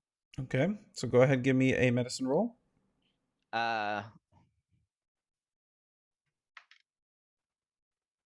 That's a 10 plus 6, 16. That will just succeed. Ooh. So I have godless healing and mortal healing. Same thing as last I time. automatically recover 5 hit points from a successful treat wounds. Mm-hmm. So and you also get to roll your 4d8. 38. So I'm not even going to roll it because I'm only 4 hit points down. Okay, So the bare minimum would get me back to full. Well, Deadeye and Zap things, you all, I don't have much memory of before, but today you have gone a long way to heal my heart. And I just want you to know I noticed. Thank you. And let's listen to you. On that topic of remembering things from before, I have a little bit of information I can pass on. What? Please. After our initial battle, I felt as if I should know more about us. So I cast a spell and I realized that all of us have the same mark on our armors. And it is the marks of the Knights of the Lastwood. Is that the right name? Lastwall. Lastwall, okay, Woodwall. And Bone Person, you also have a mark of a deity upon your armor. I believe it is the mark of Iomade. So I would say for some strange reason, we were a group of brothers in arms before our tragic end. And perhaps Iomade herself sought to save us from a grisly end and has brought us back for some other purpose. But how do you own the day? It's a long legal contract binding lots of big words and things like that, but it's a thing gods do. I wouldn't put too much thought into it. Well played, John. Never do. I think Pat missed it, but that was well played. I like that. No, I caught it. You did? Okay, sorry.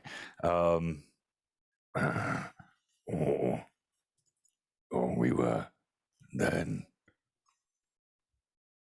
used of the gods. I don't know if used is a correct word. Maybe perhaps spared might be better to come to a better end. We were clearly not spared. I think we were. We've saved 2 lives already. We have spared, but we were not spared. You don't look spared. You look quite I'm capable of carrying on in whatever form I can does not mean that we are evil. We As I cannot said, give up hope. We cannot give up hope. we are here for a purpose. We are here of our own minds now, even though our minds do have many blank spots in them. We know what is good and what is bad. And I believe we have set on a path of a better end than what we would have met before. I have been feeling that we have unfinished business. I don't know what that means for us, but if Perhaps we can after help we these rest, people. Perhaps after we rest a bit, some memory may return to us, and I can probably try to see if I can divulge anything else from the past.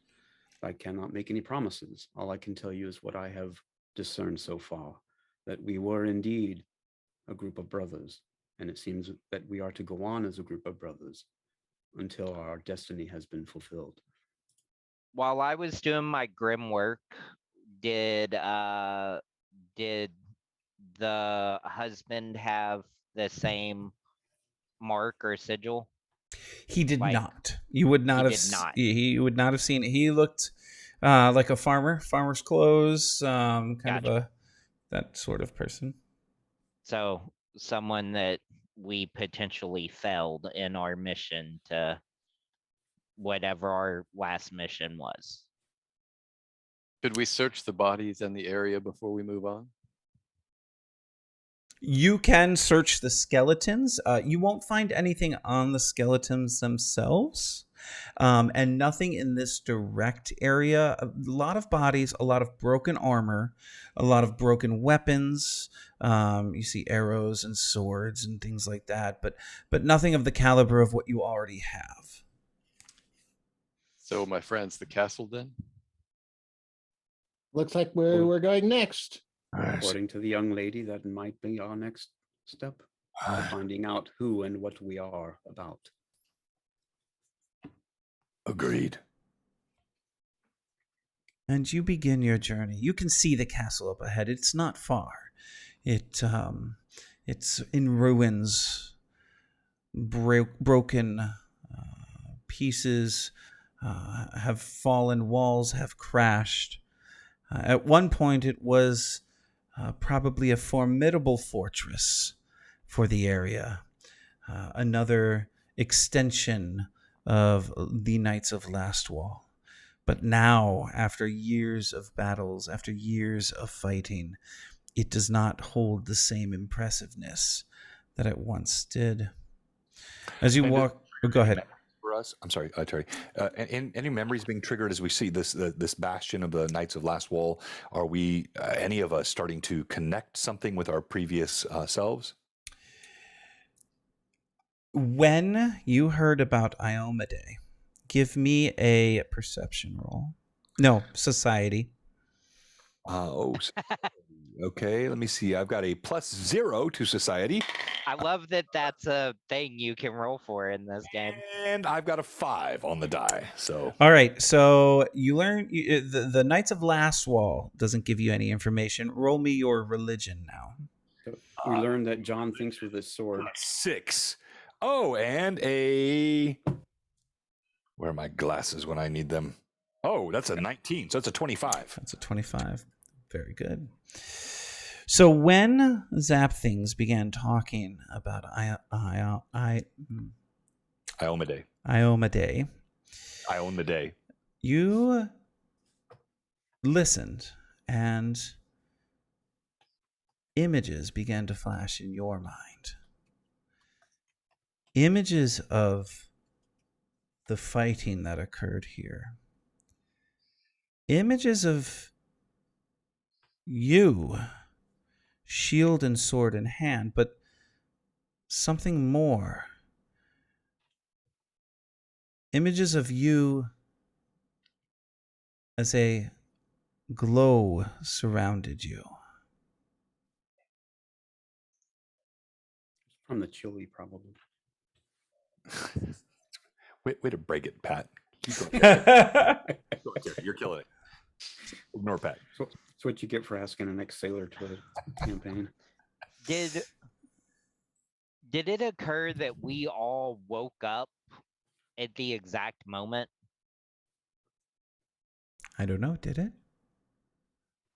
Did we? I You did only all. became aware Oh, when the fighting started, so I don't know. The first thing I remember was his gravelly voice. Well, that's romantic. As you and I'm assuming you're walking as you talk about this towards. Yeah. Okay. Yep. As you're walking, what is the perception of each of you? Just give me your perception number. +8. 8. +6. 6. Plus Let's 8. look here. 8. Still looking. Let's see here. It's a +10. Okay.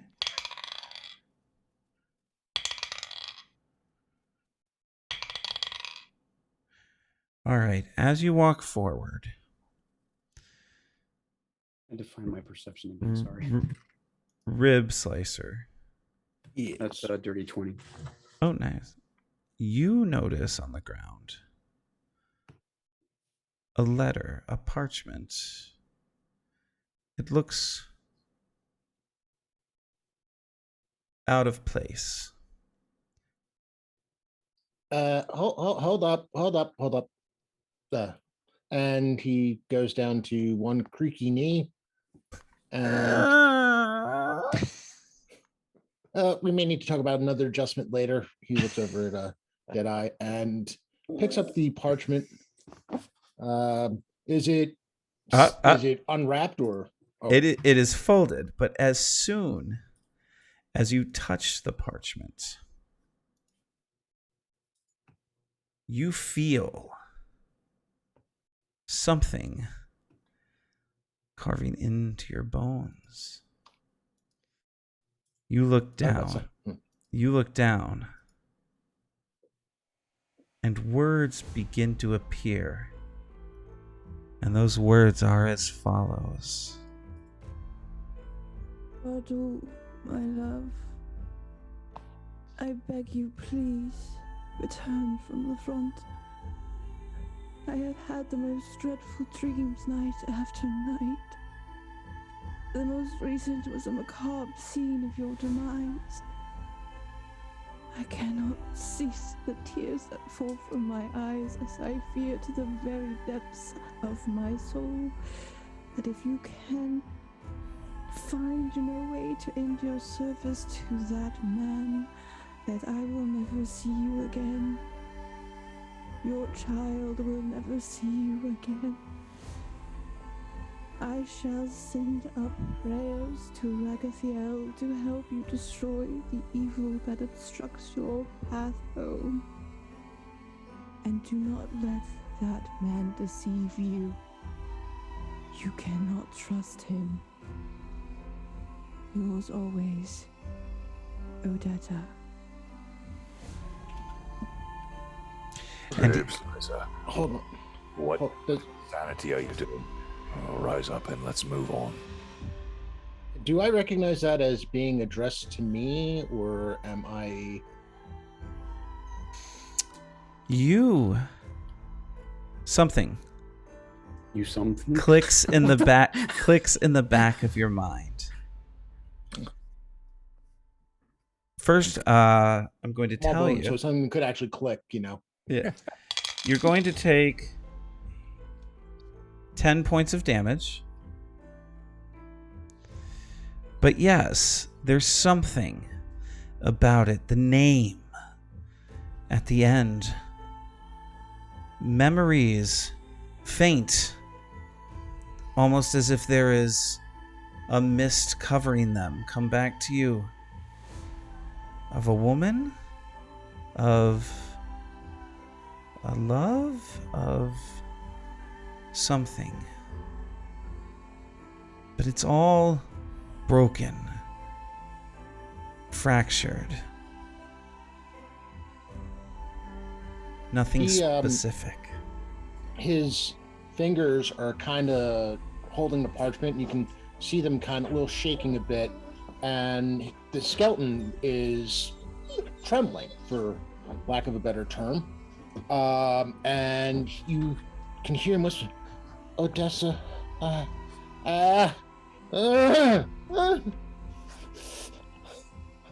what was done to us? And he turns to the others. Who did this? Who did this? Stop scaring your dog. Hold yourself together, Rib Slicer. We have a job to do. Stop sniveling.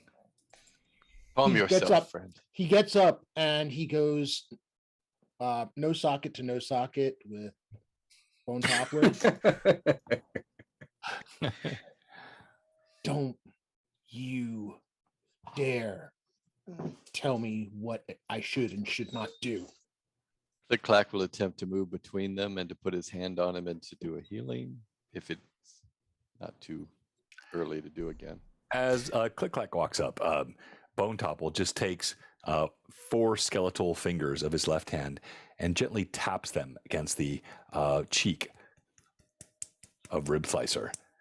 I will tell you as I should, as I always have. We must move on. He stares with blank eye sockets for a moment directly into Bone Toppler, without a word, turns and starts walking to the castle. Raid. Let's go. Careful cantrip. Raid of 40. We have a special stream today being hosted by Terry. The Terry Machik ED also runs an incredible stream of his own every Monday night. So check out his channel. Wrong way.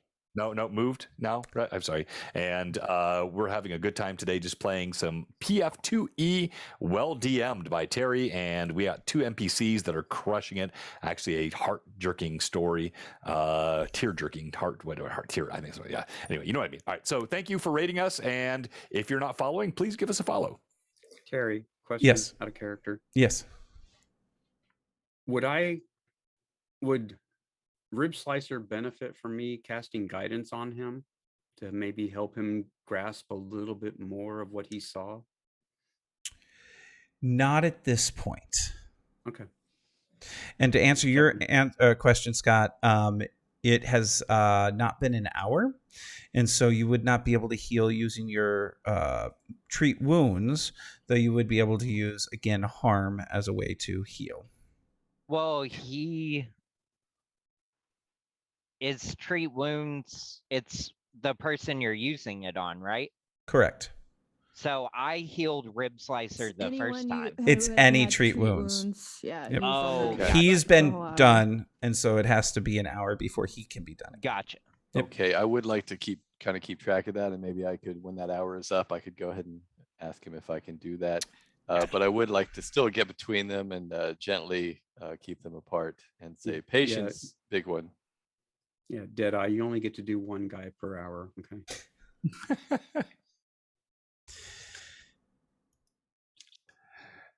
Watch yourself. And let's move on.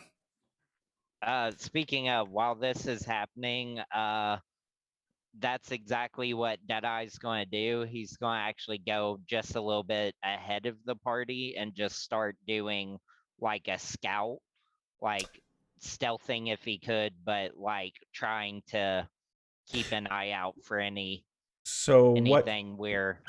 what Sean is doing is he's doing one of the exploration activities. In Pathfinder 2E, you usually break down any session into 3 things. You have your encounters, you have your exploration activities, and you have your downtime. In exploration activities, when traveling, for example, one of the things you can do is search, you can raise shield, you can defend. There's a variety of things that you're able to do.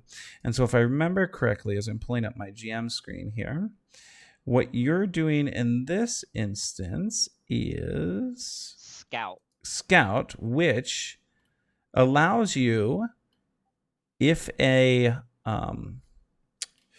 encounter occurs, I believe you give +1 to each for initiative roll. Correct. Yep. Very good. Very good. So you all continue your journey through this barren landscape with Deadeye up front, kind of moving about. And we're going to change back to our map. And once again, you see the remains. I gotta do it this way. One of these ways. There we go.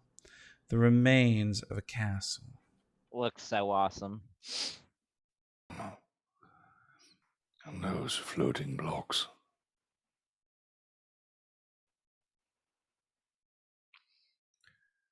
Watch yourself, Rib Slicer. I'll not take more insolence from you. Rib Slicer just turns at him and glares. It's a bony skeletal finger. And as you all move forward, are you going to continue moving into the castle? Can you describe a little bit more about what we see? Of course. What you see is the front entrance to the castle, a door no longer there, fallen down. Oh, yes, that's a great question. I'll answer that in 1 second, Robert. Door fallen down. A couple of braziers with fire out front. Not braziers. We did it again! We did it again! Only on Blue Box! Braziers and braziers can braziers. It happens. I was like, wait a minute. I love it. Well played, Terry. I know you did that on purpose. That was awesome. So hot. And you can see that there's been some fortifications created. Really is only one entrance to the castle. And stones out of place, but eerily silent. It appears as if this was a defending point when the fight was occurring.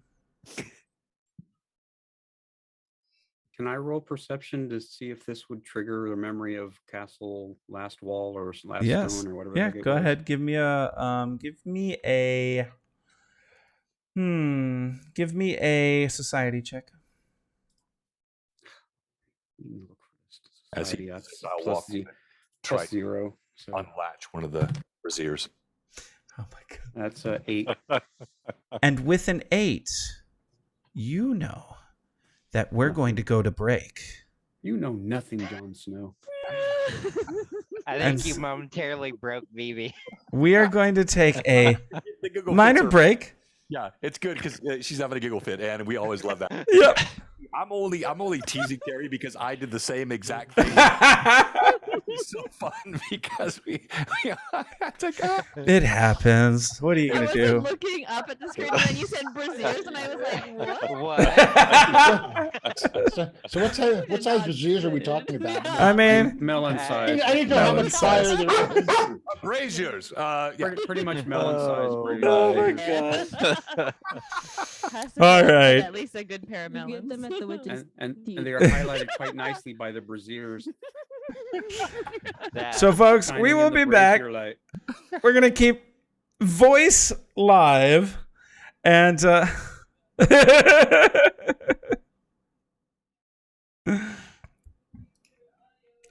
my gosh. Oh, I need to add your audio back in. Yeah, this is the. Yeah.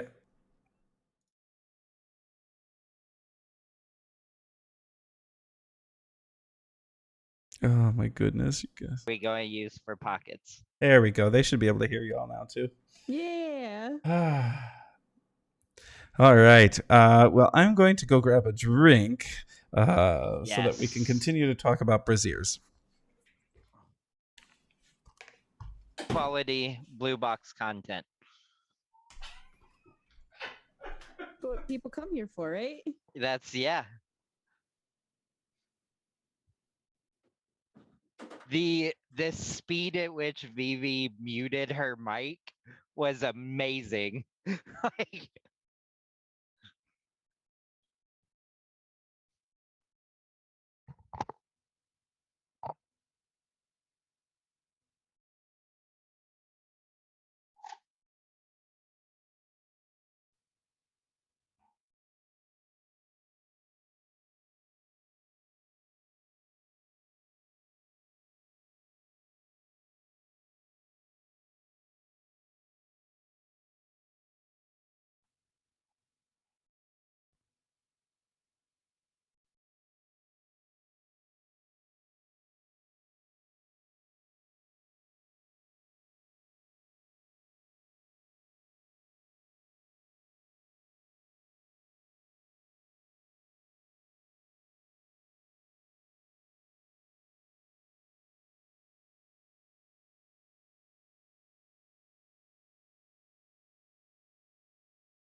It's so quiet, yeah.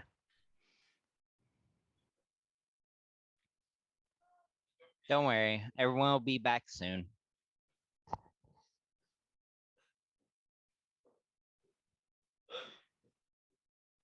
There's a Rob.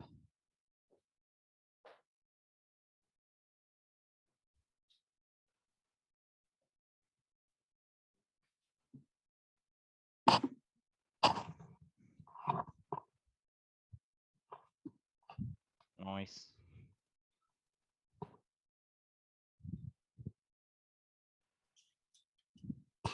No. Are we just not going to talk about collectively how awesome Pat Draw's background is? I know, it's super cool. Very cool. Oh my god, there is a skeleton in a bra. Where at? In the Discord. I've posted a couple of memes Oh. already. I don't know if you Oh guys my. saw them already. I'm not sure. How old do you have to be to view this? Oh my gosh. I don't know what we're VV talking about right now. VV works It's fast. probably for the best.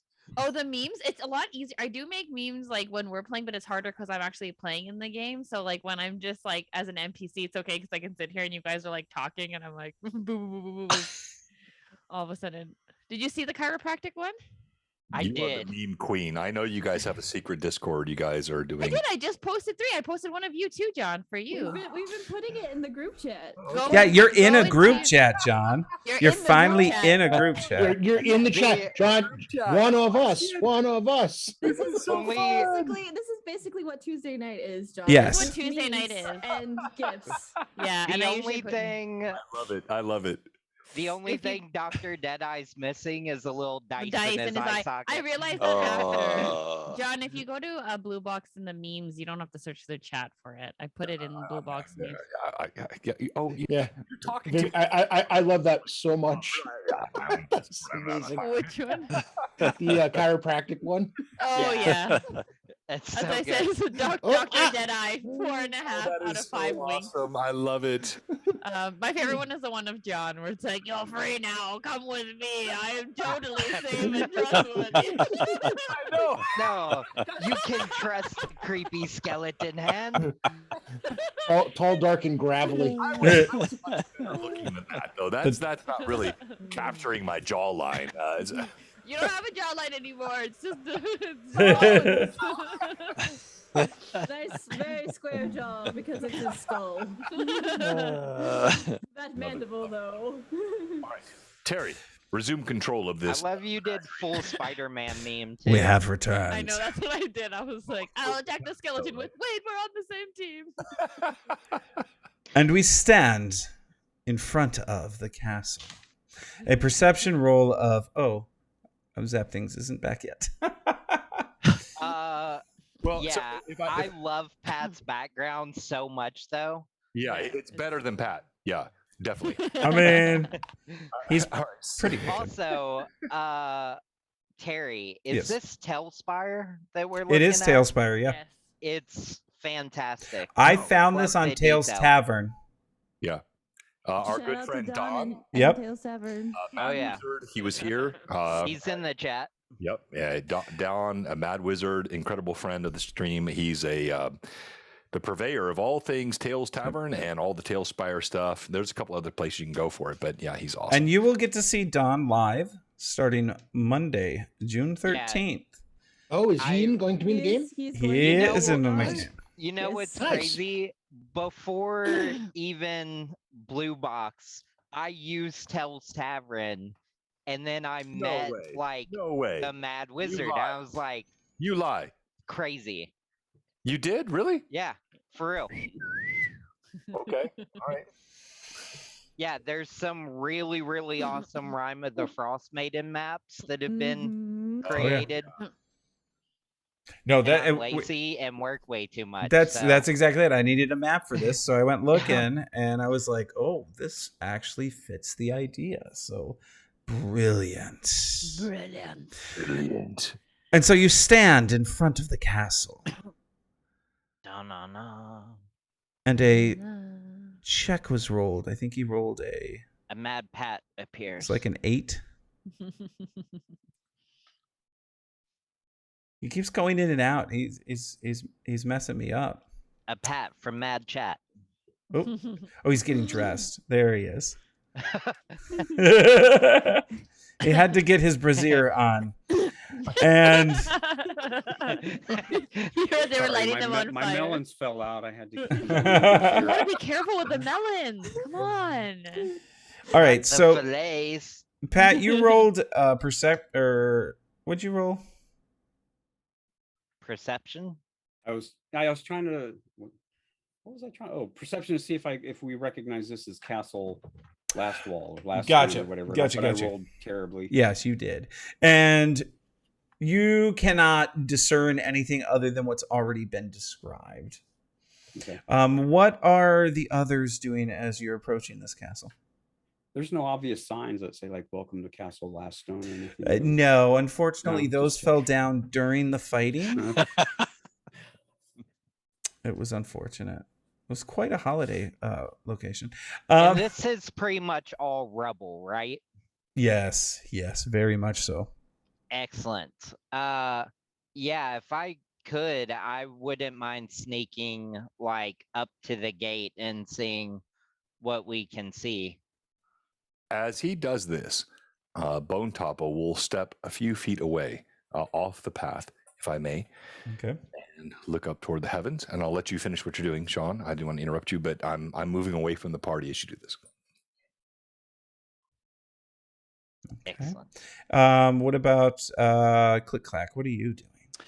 I'm going to load my sling. Okay. Rib Slicer? His greatsword comes out of the spell sheath, and he casts his eyes about, looking for signs of danger. It's too quiet, even if he has no ears. And Zap Things. I'm eating jelly beans. Zap Things eats jelly beans as Taldar walks. I mean, I've already tried to see if I knew anything, so I'm just basically looking around for other clues. As you all approach, with the exception of Bone Topple, who went in a slightly different direction. He did. Oh, look at that. You all start to hear voices. Why did you leave us? Why did you abandon us? You left us. There's no home now. Why can't I can't see anything, Zoltar. Why did you leave us? Where's Father? Father? Help us. Father, where are you? Where is it? It's so dark here. You're going to die. Mommy? You're going to die. Mommy, where are you? So many skeletons, Mommy. Help us. Stop. Oh, my. It'll be okay. You're going to die. And the words strike through you over and over again. And the four that walked through will take 12 points of damage. As you finish passing through the area, though, the whispers silence. And it becomes quiet once again. We're going to move over to Bone Topple, who has stepped off the path. He looks down at his skeletal arm, over his shoulder at the armor, and lifts his visage to the sky. Oh, Medai, am I a follower of yours? My mind is lost. I'm so confused. What? If I am yours, please tell me what I should do.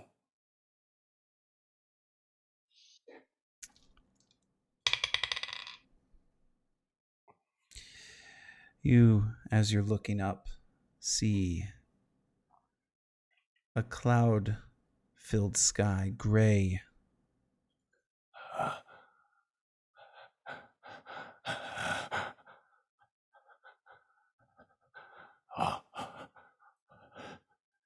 What have I lost? Are you there?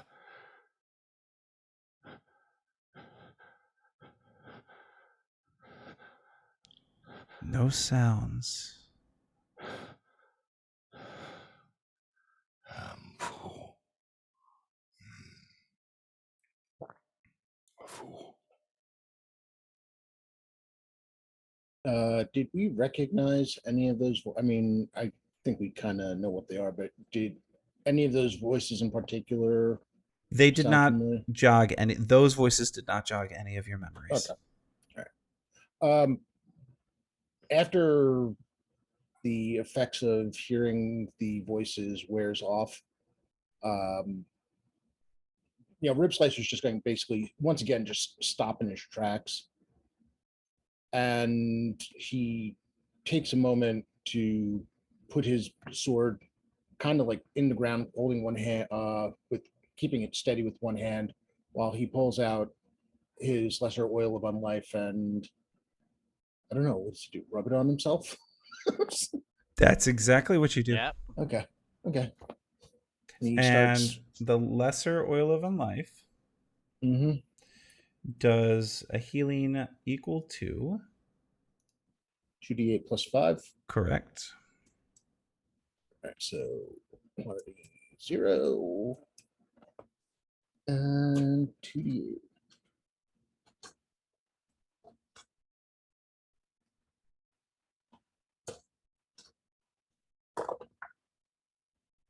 All right, well, that went well. 12 plus 5, 17. You needed it. Nice. Yeah. 17, so that's 41. All right, cool. Almost back to full. You all stand at the doors. Anyone else doing anything else currently? So I wanted to go like push past the voices. So I probably hit it first. And just kind of like walking through a blizzard, just kind of head down, gritting and bearing as I made it through. And then I just want to post up in almost like an Overwatch position. If there's like a pile of rubble I can blend into. And I have Terrain Stalker, so I don't make a stealth roll in rubble as long as I'm not detected or like doing anything that actively reveals me. And you are currently not detected, so you are silent. Regarding zap things, so for those that are curious, recall knowledges are secret checks with us. What is your arcana, Pat? What's the number? +8.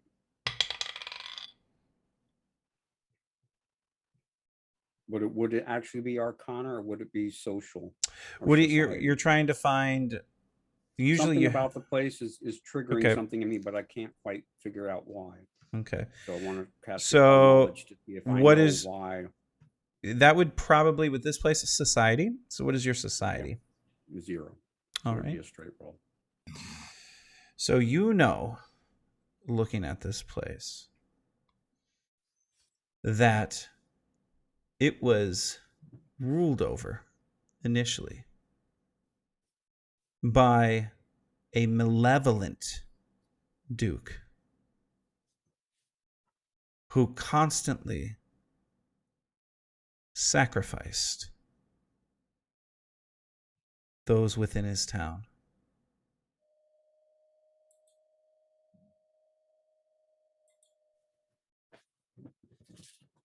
Sacrificed them to a god, to himself, just in general.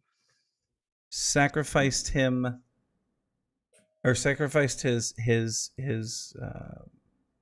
peasants, not to a god per se, but for the enjoyment of it.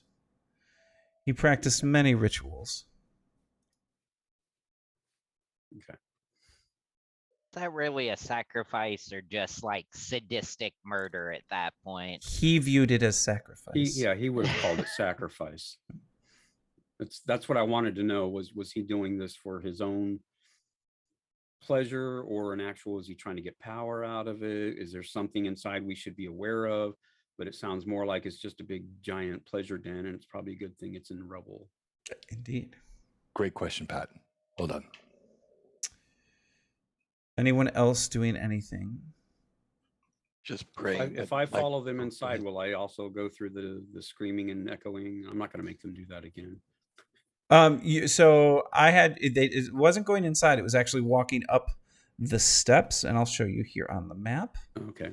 So this area, as you passed through towards the doors, is when it occurred, and it'll show up here for you in a second. Now, when they went through it ahead of me, because I'm assuming I'm still back Yes. here. So you Did were I notice them in any kind of pain or like something affecting them? Not initially. If you were just in a regular following position, meaning walking at the same speed as them, you would not have noticed it quick enough to not have had it affect you. Okay, yeah, no, I had stopped when I was, well, first of all, when I was trying to see if gotcha. this was Castle Stonewall or whatever. Gotcha. And then I cast Recall Knowledge to try to figure out, okay, why does this place look familiar? Gotcha. So as they were going inside, I was still outside. So yes. So you would have seen them as they finished passing through, making motions that appeared as if they were being injured. Okay. I'm gonna skirt around the edge of the stairs that they went up. Yep. Does anything happen to me that way? No. As you go around the outside, nothing occurs. The other side, but whatever. As okay. long as it's yep. Yeah. So as you go up and around, nothing occurs, other than passing by. And I don't sense any kind of occult or spell. No. Mm-mm. Okay. I'll follow them in then. All right. Bone Topple. I have something for this.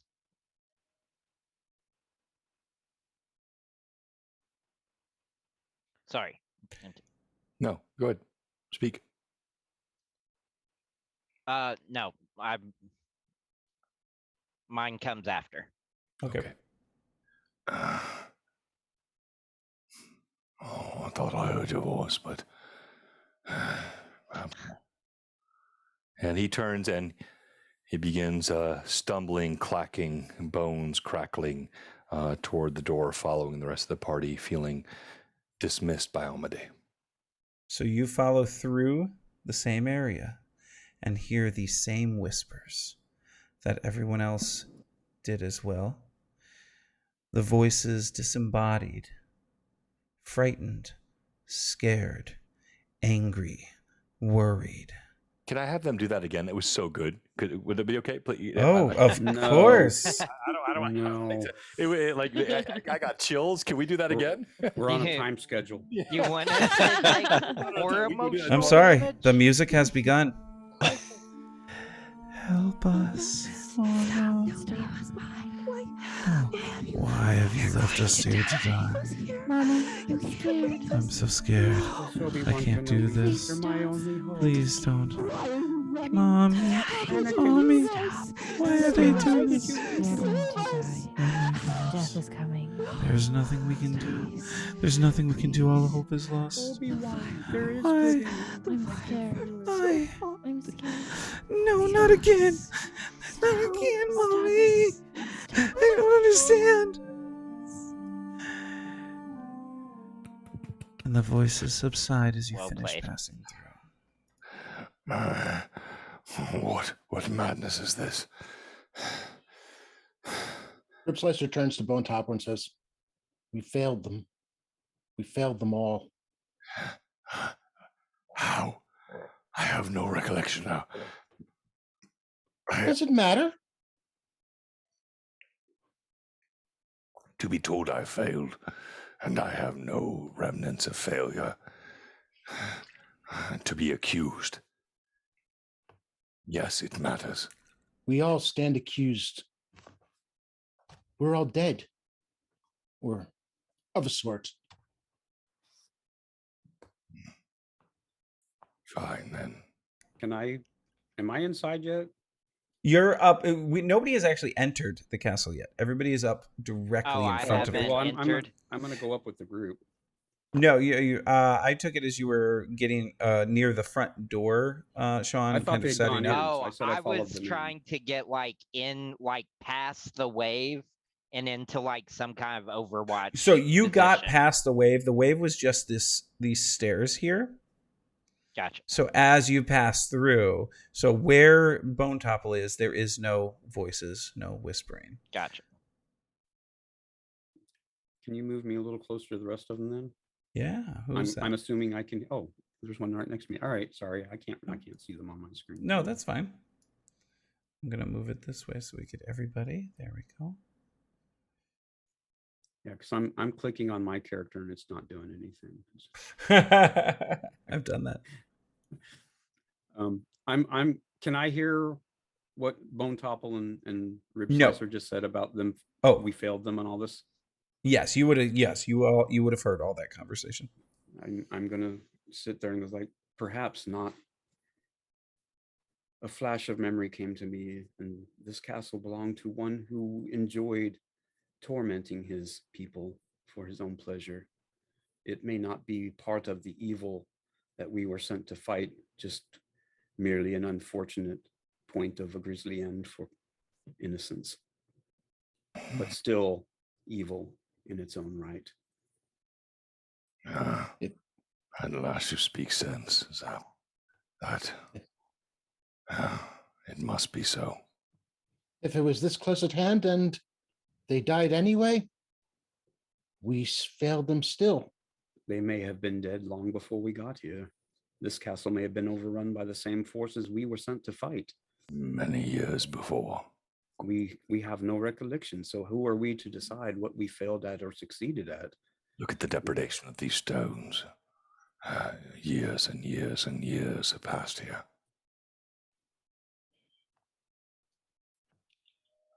Let us not think too deeply on matters of which we can no longer control. Let us go forth and try to find what our purpose is. We are told that things that may jog our memory are inside. Let us see if we can find them.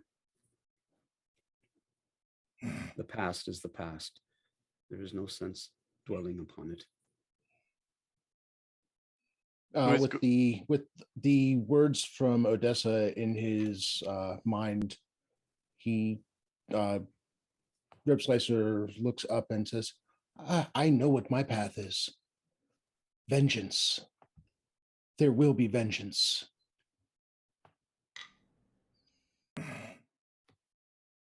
We must each choose the path we trod. But until we find out more of what we are or what we were, we cannot truly make an intelligent decision. Speculation is the path of fools. I prefer knowledge. He looks down at him and says, that has gotten us far, I see, and walks into the castle.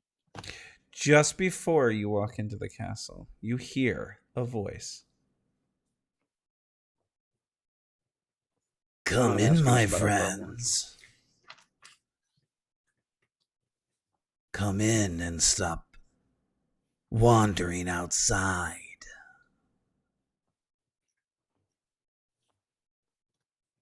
Upon hearing the voice, Rib Slicer is going to take a moment and kneel to go down to one knee and look for the presence of any kind of recent tracks.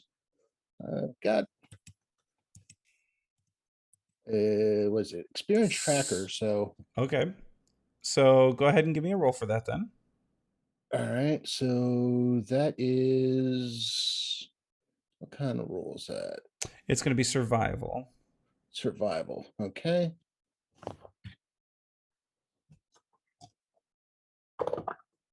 And are we able to pinpoint where the voice is coming from? Oh, yes, indeed. It's coming from inside the castle. That's a 22 like, I mean, total. specifically where in the castle, though? Like far back or close? Through the doors and roughly off to the left.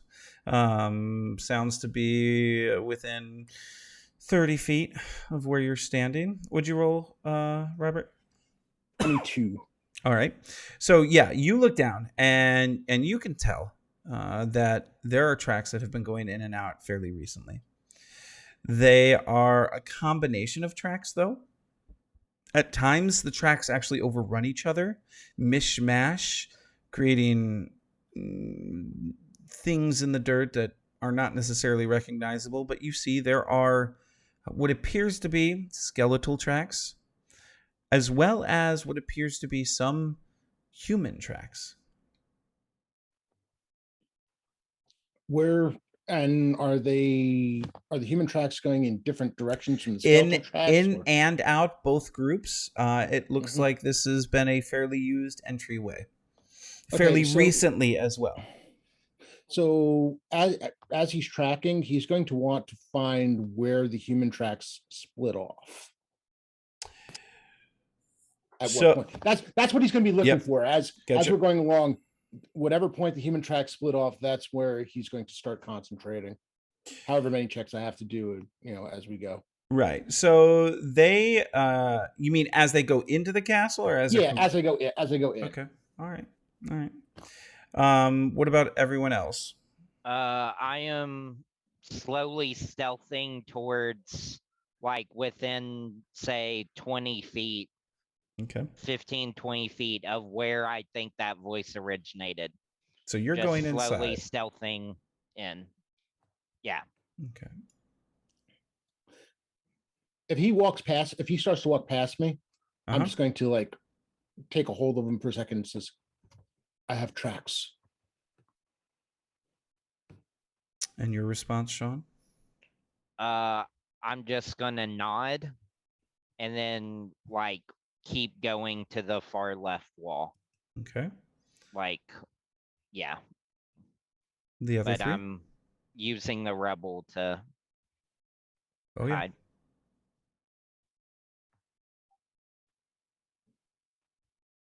The other three? Click clack. Bone top. I'm gonna cast shield. Okay. On myself. Good. Bone topple? Heightened. Sorry. Nope, you're fine. Bone topple steps forward, has his long sword held aloft, and looks once more to the heavens. Oh, Madai, I think I have been your child, but I do not hear your voice now. If you are not with me, then you are against me.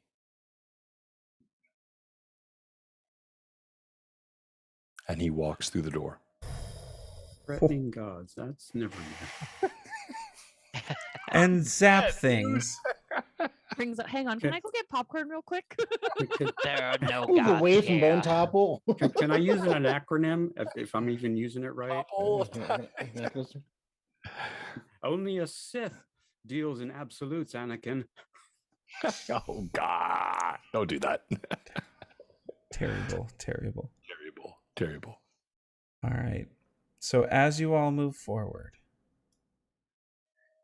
with I'm also going to use my stealth. Okay. I believe it's sneaky or something. Sneak. Yes, it is. It is called sneak. Sneaky. I'm gonna sit there and do this. You can't see me. As you enter, in the corner, I have to hit the L button. No, that's my light. O button. No. What's the button where I go into GM mode again? It's the butt light. There we go. Evelyn, do you remember? Tab. Oh, it's tab. Yeah, there we go. Okay, thank you. Thank you, first time chatter. We appreciate that. And yes, it was a bit. My John Cena. Not quite that big, no. He doesn't have a giant purple cow with him. So, and you can see him. As you enter, I've got to remember how to do this. It's this button. There we go. Oh, that's fancy. Yeah, just remembering all the buttons. As you enter, Yeah, so just all that rebel. this being in the corner, this being that looks just like, oh, if I do this, maybe let's see if this does it. If I move that over there, oh yes, just like this is Mom? standing. That's a paladon. And you hear Bella didn't. her say, Well played, John. you hear her say, "Ah, Edmund, Bardul, Grim, Zeb, and Ragnir. I was curious if the magic would stay strong on you, but it seems it did not." So she's fully seeing us. Oh yes, she These does. names, did they prompt anything on us, or As the names hit you, there are flashes in each of your minds. Bone Topple, the name Edmund, and you Of start course, to his remember. name would be admin. I was gonna say, No, Ron is the admin, really? And your I had the same thought, but it's awesome. I love it. Well, Terry, just keep going, man. You're killing it. your full name flashes. Edmund Astor de Clare III. Administrator. Nice. Rib Slicer. The name Bardul. Bardul Stonebreaker. Zap Things. Grim. Grim Whisper Tree. Deadeye. Just the name Zeb. Nothing more. Just still Deadeye. Zeb. Just the name. And click Zeb. clack. Ragnir Brightheart. The names get solidified in your minds. And then the imagery pops up. And you see, Edmund, you see this. Human hair, full armor.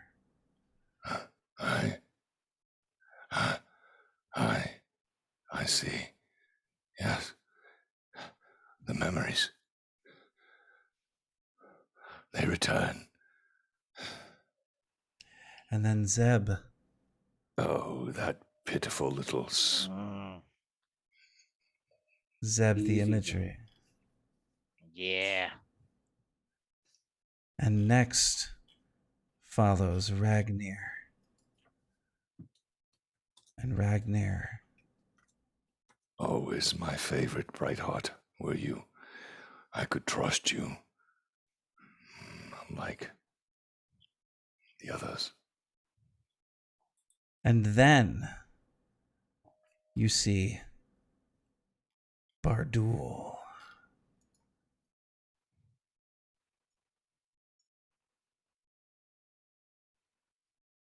And then finally, you see Grim.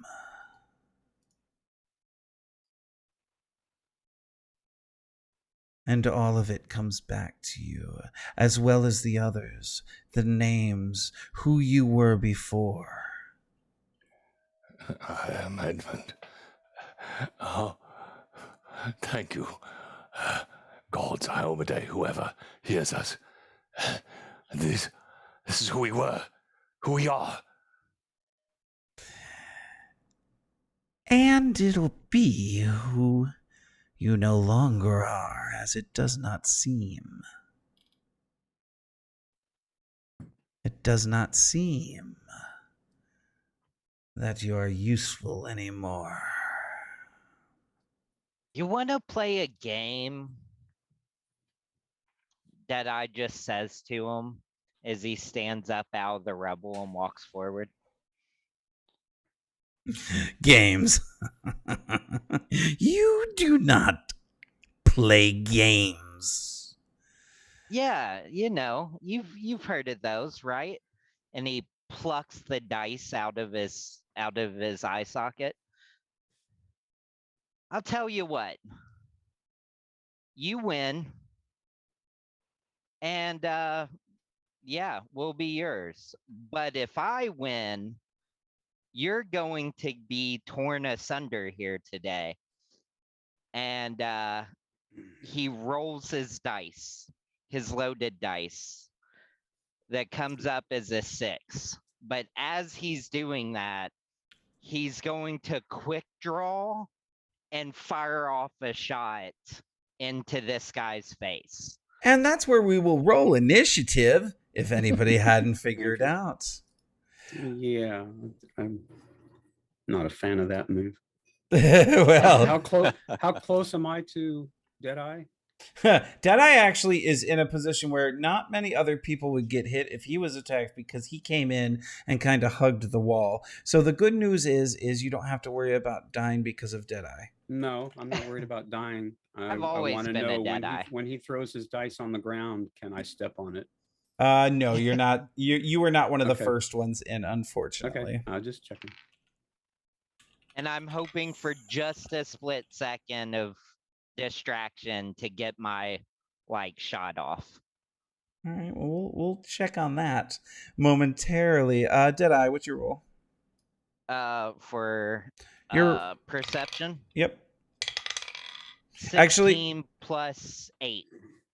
Okay, that's and 24. I don't know 24. if my scout still helps everyone else.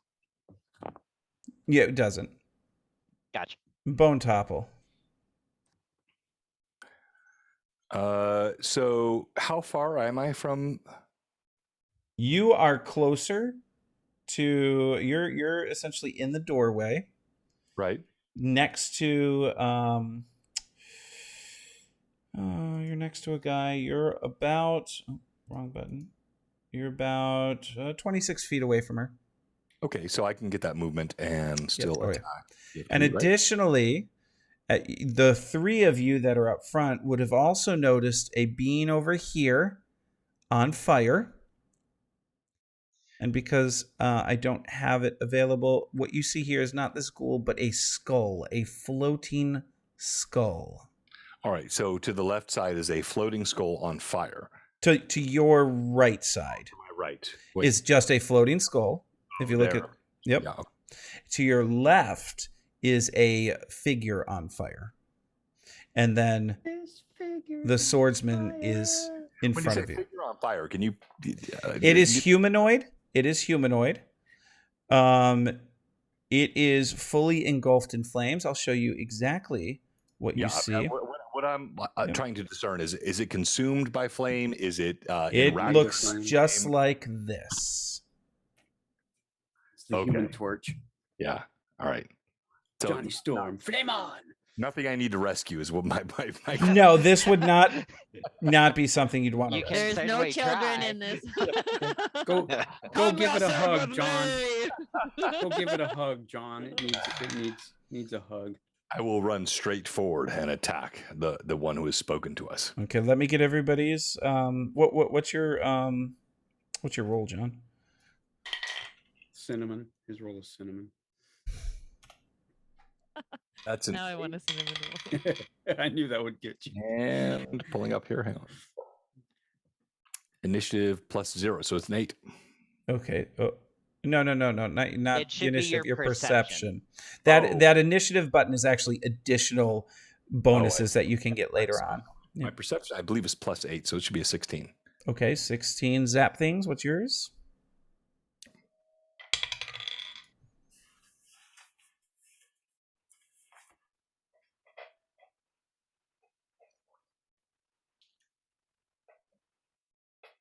Does she look living or undead? She looks undead. That spell won't work then. Oh, no, what's your initiative? Pat. What's whose initiative? Yours. roll I'm for rolling initiative. Yeah, everybody rolls initiative. Oh, I'm sorry. No worries. That's a 20-sided, right, or 10-sided? Yep, 20-sided plus your perception. Perception. That's 22. Okay, rib slicer. I rolled a 1, so that's going to be a 7 total. Oh, and click clack. 18 plus 10, so 28. Nice. All right, click clack. You are definitely going to be going first. Okay, well, I had already cast a defensive spell. Am I able to? That does, because we were not in initiative yet. That happened outside, so you still have 3 actions. Okay, excellent. All right, I am going to go ahead and do an admonishing ray as a slap on the lady. Okay. What's the distance of that? That is 60 feet. But Yep, I'm gonna, yep. And I'm also gonna do it as a heightened, so it'd be a increase by 2d6. Okay. Nice. All right. Well done. 10. So total of 13. 13 points of damage. No, that was to hit. I'm sorry. Oh, to hit. I'm sorry. Yeah, that will miss. All right. Thank you. And that is 2 or 3 actions for you. That is 2. So you have another action. Okay. I would like to go ahead and move in towards the floating skull. Okay. I guess behind that, if there's any, is there any cover over to the left there? If you yes, there's some boards and things in here, so I can give you cover right about in there. Okay, I'd like to move there. All right. Okay, and now it is the bean's turn. I don't get to move in? Not yet. On your turn, you will be able to. Okay. Because there was a immediate attack by Deadeye that kind of started the fight a bit sooner than initially anticipated. Way to go, Deadeye. I was getting the vibe that was very quickly downward spiraling into that anyways, so. I had this epic monologue all planned and you ruined it. She moves forward to me. To here. Monologues are for villains. Well, you're an NPC. Monologues are Of for course villains. she looks friendly. She's part of your guild. She moves up here. And she's going to do a 30-foot cone. And we'll catch... Of course. Yep, you 3. And she will use... Who is you 3? It is not Deadeye and not Click Clack. Of course. She unleashes That makes me sad. 30-foot cone of electricity. Oh, is that all? Creatures... I'm glad I used my oil.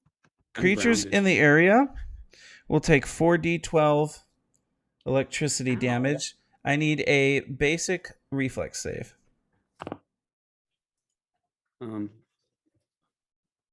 It's next to your hit points. Right. Well, I was saying I took some Prilosec, so my reflux is really low right now.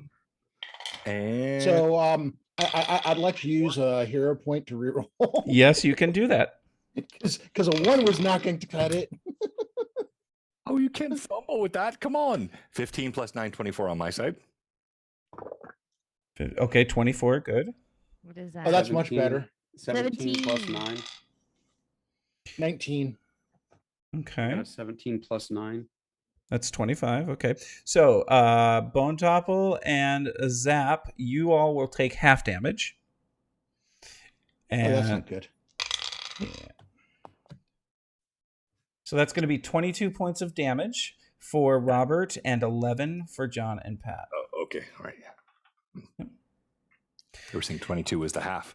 Oh, no. All right. Did I say thanks? Did I already? Oh. I just gave myself. Hold on, I messed this up. I gave myself 11 more hit points. I see how John plays. Now I understand. No wonder why. Now we know why he DMs instead of Kidding. plays. So temp hit point 0. Man, we could have saved Taldar, honestly. What is At- this guy? Gained 45 hit points? Deadeye, your Sorry, turn. guys. I've never done this before. Okay. No, Taldar, I meant you gain 42 hit points. Yeah, that was it. So what? So was I able to pull off a quick draw? The- at all? Not ahead of her. No. Gotcha. So as soon as like I threw my dice, they attacked. Oh yeah. Gotcha. She saw you moving, and she wasn't gonna have any of that. Gotcha. Okay. Well, in that case, instead of quick drawing, I will into the fray, Okay.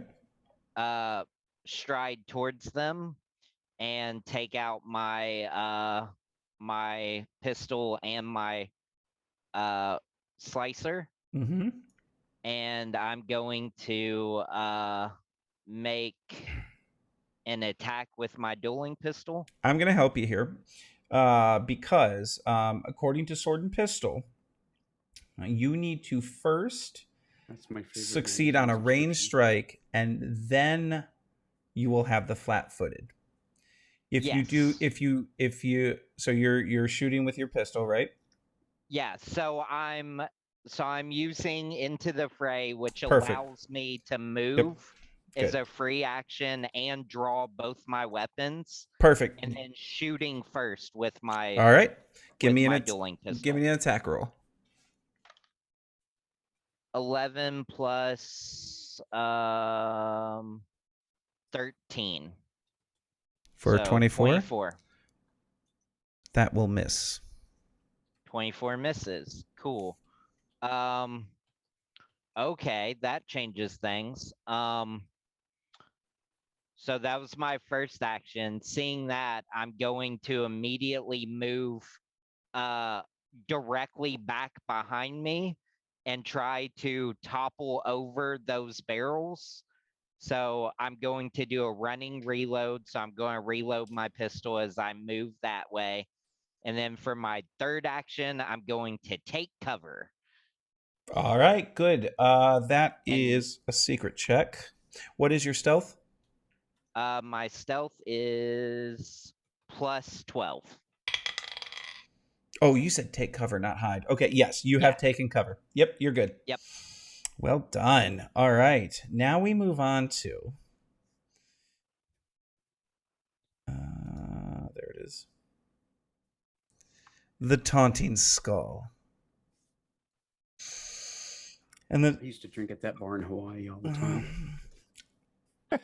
And it looks at Click Clack. And it begins to goad Click Clack. And you hear this. Proves how much weaker you are than I am. You call yourself a sorcerer. What? No, he does. And give me a DC 20 roll. Who? 16? I don't know if I have any. Let's see.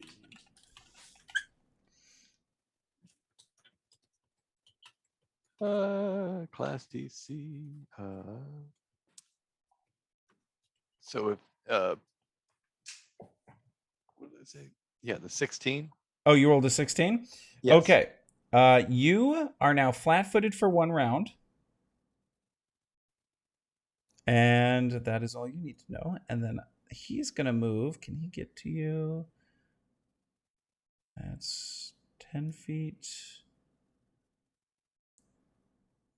He will be just out of reach of you, but he will move and then move again until he's right in front of you. And that'll end his turn. So next up, we have Zap Things.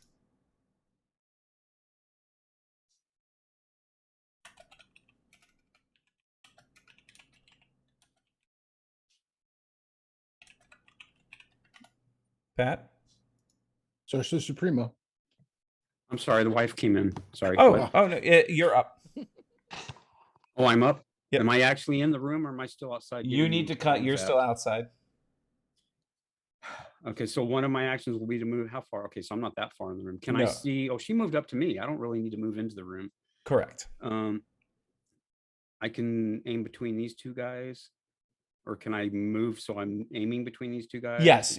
From where you're at, you can hit in between. You don't need to move. Okay. Now I have to remember what the hell I was going to do. Hang on a second. Oh, animated assault. Okay. I have a question. I have a question with it. It says it's sustained. Okay. What does that mean? So what that means is one of the things you can do on your turn, each turn, is to sustain a spell. What this spell does is that you essentially use your mind to manipulate unintended objects in the area, temporarily animating them to attack. The objects hover in the air, then hurl themselves at nearby creatures in a chaotic flurry of debris. Think of like a tornado of stuff. The assault's going to do 2d10 bludgeoning damage to any creatures in the area.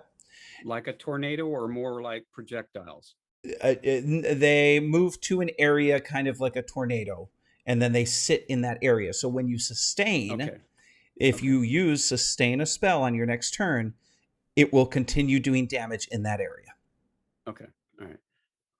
So, all right, that's better for me. Then I don't have to worry about accidentally hitting my companions. And it's in a 10-foot burst area. So think of it. So this character and then out surrounding. Well, I wanted to pull things from behind her. Yep. Because there's a lot of detritus in this room. Yep. And use them to come in, kind of like, I know I use a lot of Star Wars references, like a Jedi mind attack of pulling all the things and just flinging them at her. So in a tornado, I would just keep throwing things at her with my swirl attack. She has to make a basic reflex save. And so, reflex. I just wanted to make sure nothing I was pulling was going to go flying past her and hit. No, it would not hit any of your friends. I mean, unless it hit Deadeye. Then, one can hit Deadeye if it wants to. So she will take half damage. So I need you to roll 2d10. 2d10? Yep. I think I have 2d10. There's that's an 8. And just so everybody knows, it'll be combusted, then bone topple, then rib slicer. That is a 8. Okay. 8 points of damage. All right. And you have this. Hang on. This at the bottom. This says heightened +2. The initial damage increases by 2d10, and the subsequent damage increased by 1d10. So you can't affects me, or is that no? You can't heighten it yet. You need level 4 spells, and you don't have those yet. I didn't. Yep. I didn't know. Exactly. All right. And so you have one more action. Did you want to move into the room? Did you want to stay there? One more action. Mm-hmm. Let me go ahead and telekinetic a projectile at her as well. Nope, that's 2 actions.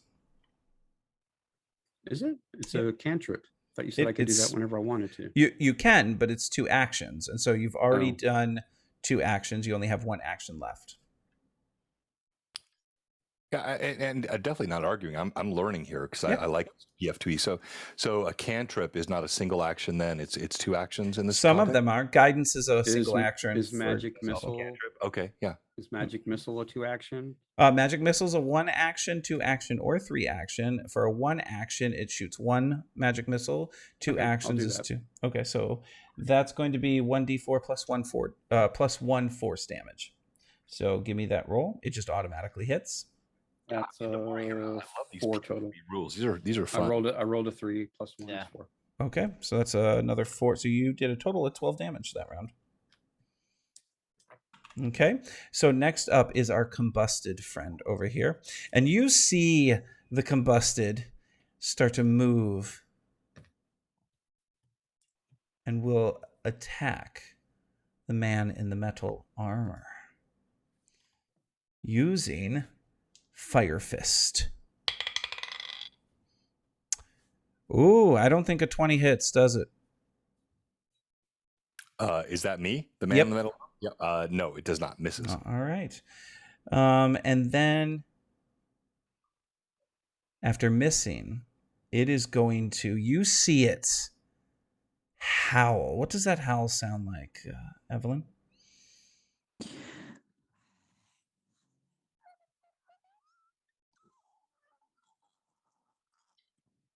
You're muted. That's super terrifying That was because you're muted. I'm not muted. No, you were just so loud that it was so loud, silencing yourself. Oh, okay. That was so creepy. It was super creepy. And The amount of effort. everyone in a 15-foot emanation.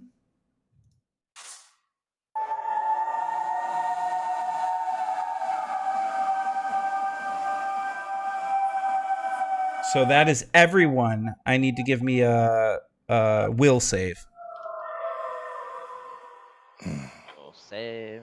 When did the fire guy move up? He wasn't there when I started my attack. Yeah, I just moved him forward. He did his movement, did Turn. one attack, and then Can you spin it? Because I can't tell if I'm in there or not. I'm telling you, everybody's in it. Oh, okay. So what am I rolling? Will save. +2. I was about to have a very bad day, and then the dice took one last move over. +8. I have a whopping 15 total. Okay, you'll take 14 points of damage then. So 25. 22 for Rib Slicer. You'll take 22 7. as well. 7 for you. Is that I can't see that in the camera. That's a nat 20. Okay, so you will take 0 damage and click clack. 30. You will take 0 damage. Whew. And that ends his turn. So we go to Fire be purged. we go to Bone Topple. We orcs say that a lot. All right, I'm really trying to figure out this hit point thing. So I click it, and it looks like I can do plus or minus symbols to adjust. I am down 25 hit points. How do I do this? I hit negative 25, and it doesn't record. You have to do the math in your head and type in the new number, and then it'll. Yeah, if you Yeah, I click just type in the HP, new. you can just put the new number in. Oh, okay. Well, yeah, the math is easy. All right, so that's Yeah. So I just put So from what I'm hearing, John is already negative 25. the actual hit points. No, Yeah. no, he gained hit points. It was plus 45. All right, Remember? Oh, that's right. Yeah. got it. All right. He's using He the has so reverse many hit Taldar points system. that skin starts to grow on his bones. He's using the reverse Taldar system. So we still see this skeletal head floating to the right. Is that correct? Yep, Skeletal HUD is here and bouncing. Rushing toward that. Oh, Full okay. sprint toward that head. Long sword, magical, by the way. Long sword out, holding it aloft. I see you, evil one. And I'm assuming you're attacking. No, I was going to go pet it. Well, you never know with Bone Topple. He's a nice guy. So go ahead, give me a roll to hit. Okay, all right. And that is a lovely 6 on the die, plus 8, I think. Yeah, Plus yeah. 13. So yeah, 21. That hits. Okay. 6 So- plus 13. 19. I'm sorry. 19. 19. Oh, it's 6. Yeah, I thought 8, then change. Yeah, it's 6. So 19. That still hits. Okay. All right. And that's a D8 plus 1 plus strength. You should perish. Oh, golly. What on earth? That's a 1 on the die. Use your. Ouch. Oh, yeah. No, yeah. Okay. So And then plus 4 for strength. That's 5 plus 1 for the weapon. That's 6. So 6 points. Was there a reason mine didn't hit? Not that I know of. you did not attack the flaming or the skull. Oh, I thought different he was things. attacking the big boy too. Oh, Got it. no. He attacked the skull. So total of 6. Okay. Perfect.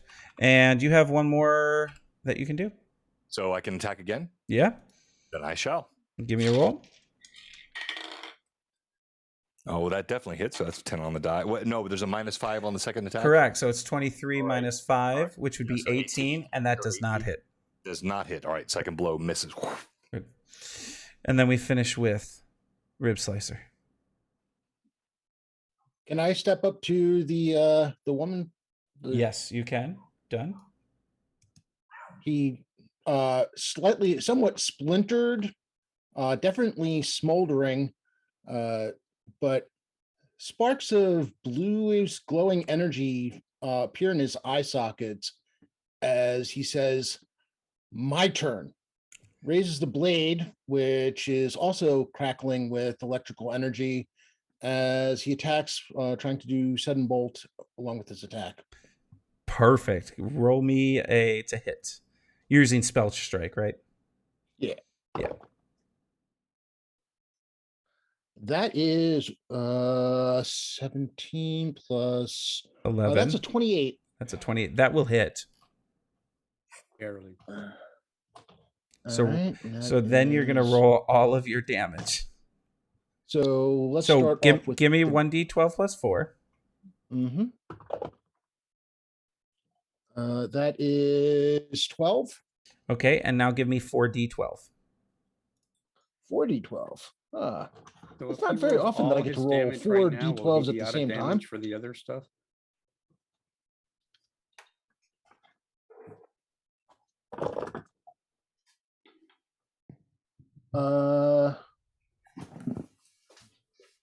That is 31 points of damage with electrical. Nice. Wow. So 31 plus the 12. 31 plus the 12. So 43 total. Yes. So you see, as you take your swing and the electricity flows from it, it does a bit of damage, but it doesn't seem to be as strong as it should be. And that ends your turn, and we'd go back to the top to Click Clack. Hold on a second. Oh. Go ahead. Were you saying something? Oh, that's right. Yeah, and I would not have been. What was the thing that I did last time that had it attack a second thing? That is if it's a that specific spell could do that. Oh, okay, all right. Okay. That was your I believe Scorching Ray. Scorching Ray, because I used 2 actions. Because you used 2 actions. Okay, yeah. Yep. Gotcha. Quick sidebar. When John comes back, can we all pretend like he died? Yes. Already dead. Oh. All right, Click Clack. Okay. Are the any? I'm sorry, I have a hard time seeing the map because I'm old. Are there any? How many bad guys might be in a 15-foot cone together, and none of my guys in the way? No, that's not going to happen because. How about the main lady? You'd have to young people move to stop her. calling yourself old.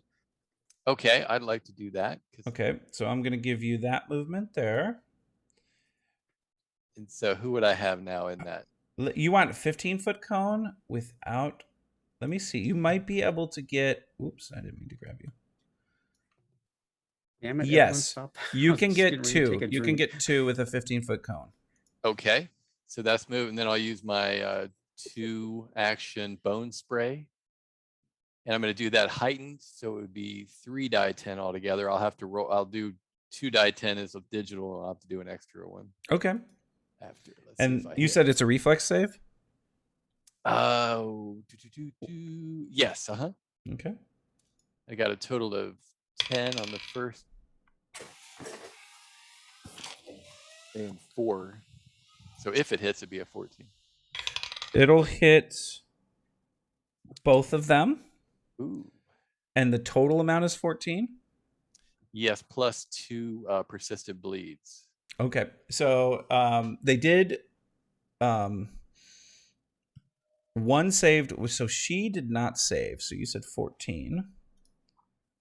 So, and then he did save. So his is half. And you said. I'm sorry, it's 18 altogether. Oh, 18. I'm sorry. Yeah, sorry, but no, it's nope, you're fine. 18. Math is difficult. And 9 and 2 persistent bleed, correct? Yes. Okay. And that is your turn, I believe, right? Yes, that's got it. All right. So one of the things that everybody that can see her is noticing is she is taking some damage right now. It looks like it is significant. And the flaming being is taking some damage as well. The skull seems to be hurt, but none of them are showing that they are feeling significantly bad, is the best way to put it. Oh, I got 35 points of damage while I was out of the room. Is that right? No, they're messing with you. Points of healing, John. Ridiculous. All right, it's her turn, and she is not happy with anyone right now. Wait. She goes before me. You're right. Oh yeah. Yep. Yeah. And she looks. I see you're putting up a bit of a fight. We're gonna have to remedy this situation. And she shoots out that. Oh no, she can't, because she can't. No, never mind. She does not do that. I lied to you. She doesn't have that ability. You all. Oh wait, no. She attacks. She attacks Rib Slicer. Rib Slicer does a 30 crit. A 30 crit, and I'm going to collapse bones. Yeah. Well played. Well, 30 actually 30 crit. I don't know if a 30 crit, I should say. My AC is 21. So. Then it does not crit. Okay. Because it has to be 10 above. 10 above. Okay. Collapse bones anyway. Oh, sounds very pretty close. painful. Okay. Yeah, What? Only so are you on a crit? Okay. It's a trigger. It triggers on a crit. Gotcha. So you will take. Oh, that's a nice roll. 19 points of damage. Nice for you or nice for Rob? Terry, you gotta sound like down. John when you say that. That's nice. Bones collapse. Bones collapse anyway. 5 points of damage. And then he's gonna turn. Bones collapse anyway. Hold on. I'm. Are you down? Yeah. You are now dying 1. Okay. Pink, and I'll explain more in a second. It also moves your initiative order to directly in front of her. Right? Yeah. Oh, in front of her, yes. Yep. So does immunity to death effects? That's only like additional things. There are certain effects that kill you, essentially, death. Gotcha. And so like word of death and those fun things. So she turns around, looks at the and misses terribly. Looks at the cleric and swings her warhammer at you, and you duck out of the way. And she is going to move in this direction. She wants a little bit of everybody. Her turn is done. Now it is you. Deadeye. So is it just an action to take a potion? It is one action, yes.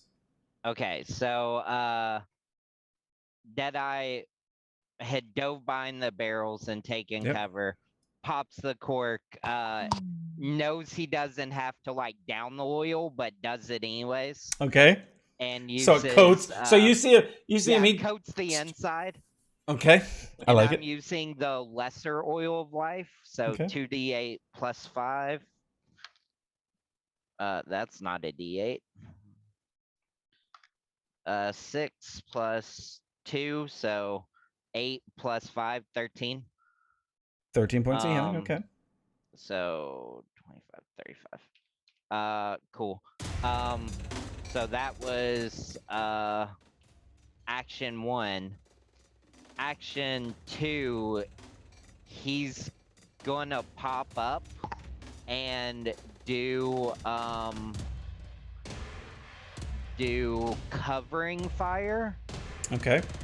Which is a fun class feat. Cover fire. I lay down a suppressive fire to protect allies by forcing foes to take cover from wild attacks. I make a strike and the target must decide before I roll my attack if it'll duck out of the way. So I'm taking it on the main guy. All right.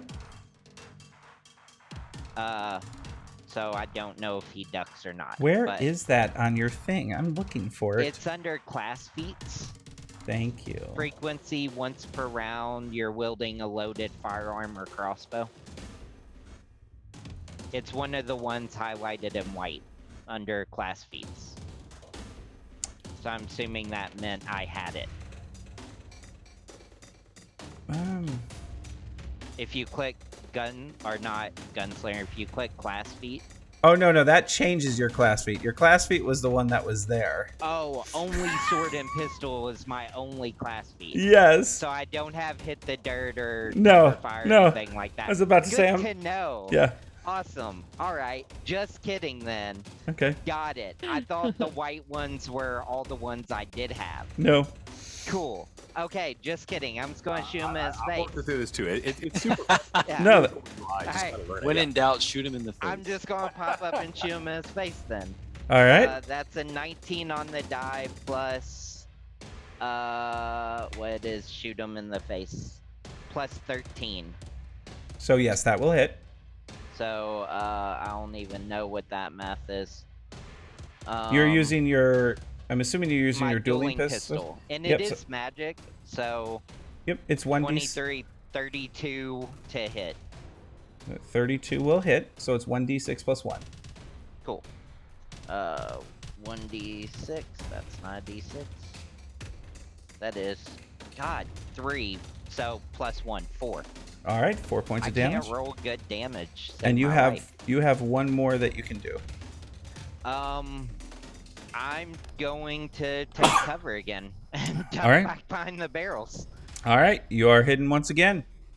I'm sorry, guys. I tried to. You're doing great, Sean. Don't say sorry. You're fine. And so the taunting skull recognizes something and flitters past to our wizard friend outside. And again, it went past me. I get no attack of opportunity, or you. Well, let me look at your character sheet. You might actually. You might have as a fighter. Let me look. Yes, you do have an attack of opportunity. You do that as an action though, because it's a reaction. No, it's a reaction. But don't you have to ready the action to be able to do the attack of opportunity? I think a fighter gets it as a reaction. Where? If I remember the sheets either correctly. Shield or the other thing. No. The other one is shield block. Right. But that's. I know. So with shield block, it says in there while you have your shield raised. Here, all it says is a creature within your reach uses a manipulate action or move action. So you can do it here. Yes. Okay. All right. So you make a melee strike against the triggering creature. That's a 16. Plus that's a 29. Yep. That is a crit. Yeah. A crit. Oh, wow. Okay. So roll damage. And that is... Remember, we double everything. So whatever your D8 plus 4, then double. 5 plus 4, 9, 18. 18 points of damage. Beautiful hit. Okay. More math. All right. And so then it finishes its movement. You see, as it rushes by you, you're quick, you're a fighter, your memories have begun to come back, and you very quickly swipe backhanded at the skull and manage to hit it. And you see it kind of flitters as it continues its movement towards. It is honed in on this other skeleton. And it will go ahead and make its incessant goading. As it makes its way to Zap, it's inferior, weakling. Your magic fizzles before it even leaves your hands. A shame to your bloodline. Magic that's supposed to run through your veins. You are not worthy. And give me Vivi this power. Give me a will save. Zap? I don't know. I'm still crying. Vivi was nice to me before. That's me. I thought she liked me. I do like you. I'm charging you double for your cup. Oh no! She's a beholder. You're a bully. What am I rolling, Terry? D20 plus 8. That's 18 total. You are flat-footed for 1 round. I don't know what that means. It means you'll take a -2 AC on all attacks, and it will now attack you with its jaws, because it's a floating head, and that's really all it has. You should have stopped while you were at it. And Terry, Nom nom Yep. nom nom nom. Go ahead. Again, I'm learning so much about this, and it's so fun. I love this. So flat-footed does mean you lose your dex bonus, or is it more? No, it's just a flat -2 to your AC. Oh, so even if you have like a higher dex bonus than 2, you only lose 2. You only lose 2. Yep. Okay. So, what is your AC, Zap? 19. Okay. You will be hit, and you will take 2d10 plus 1. 12 points of damage. And then its turn is finished. And we move to Zap. Revenge is best served cold. Cold. Okay. Unfortunately, it's been so long since I've done anything. I'm still sustaining. Now, my so attack if on- you can sustain a spell, so you say sustain a spell, and that would be 1 action, and that keeps that spell going. Okay. That's what I needed to know. Now, I am going to note, she has moved.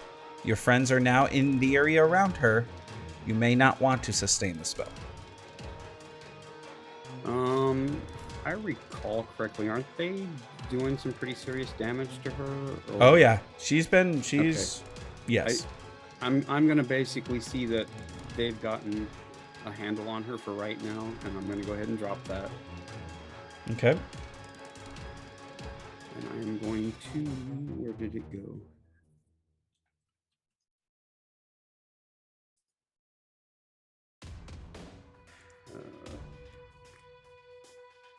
Are they within 10 feet of me? My friends? Nope. My allies? Nobody... You won't hit anybody other than the creature in front of you. I'm going to use 2 actions. Okay. And I'm going to grab the little skull in my hands and say, let me whisper in your ear. And I'm going to hit I have Soundburst. no ears. And you get it sound burst. Soundburst. Okay. A cacophonous noise blasts out. Oh. 2d10 sonic damage. Each creature must attempt a fortitude save. And it will, I think, fail. It will fail its fortitude save, so this is full damage. Okay. 2d10. And the creature will be deafened for 1 round.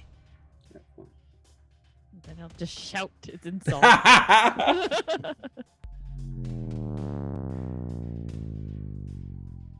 And do I get any buff pluses on that? No, it's just a straight 2d10. Okay. A 9 and an 8, 17. Wow, 17 points of damage. All right. So what? And plus, I get 1 more attack, right? Yeah. Yes, you will. What does the noise sound like? I'm just curious. It's pretty much, you know, that annoying sound you get when your emergency broadcast system comes on. Mm-hmm. It's like that, but as if all the neighbors were playing their stereos at full blast. All right. And then you pinpoint and tunnel it through a pin casing. And I'm basically whispering right into her eye socket, her little chittering eye socket. All right, give me your. As I'm whispering into her, I'm like, Are we having like a rap battle in the middle of just an insult rap battle? Nope. Okay, you've got one more action. What are you going to do? Is it dead or is it... It is not dead yet, but it is severely. Then I'm going to use the It last... winks at you. Just kidding. Where did it go? Dead eye Damn it. approves. There was one. And then I'm going to use my last action to shoot a magic missile right up in its... Okay, roll it for me.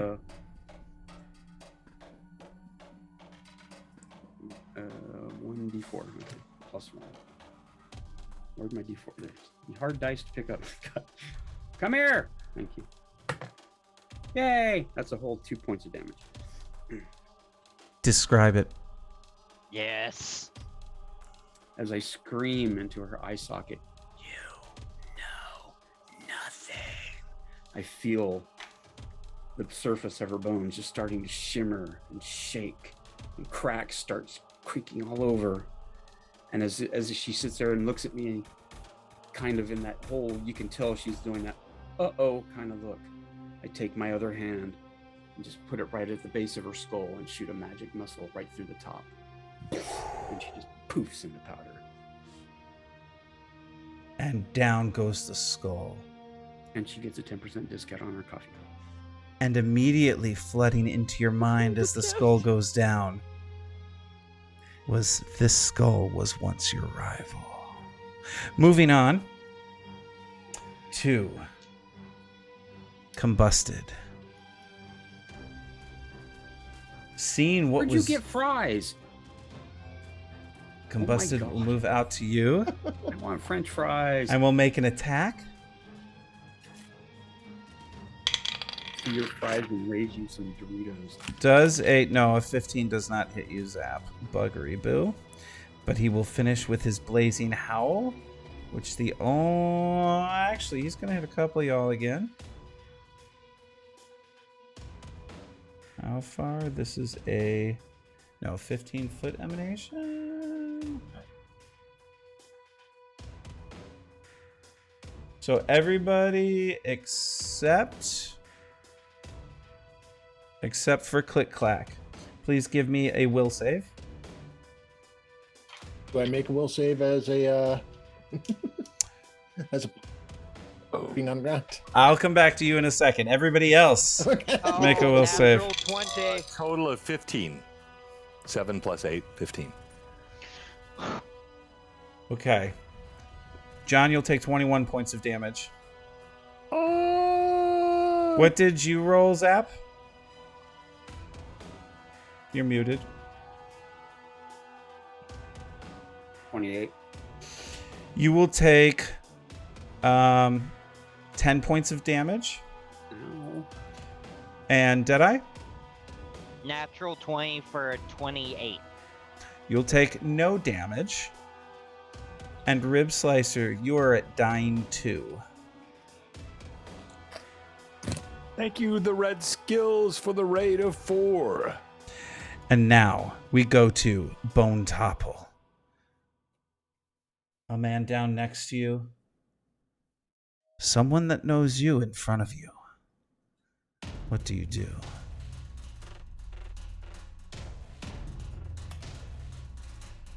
What? Do we have to wait for our turn to use one of our bone healing things or whatever? Yes.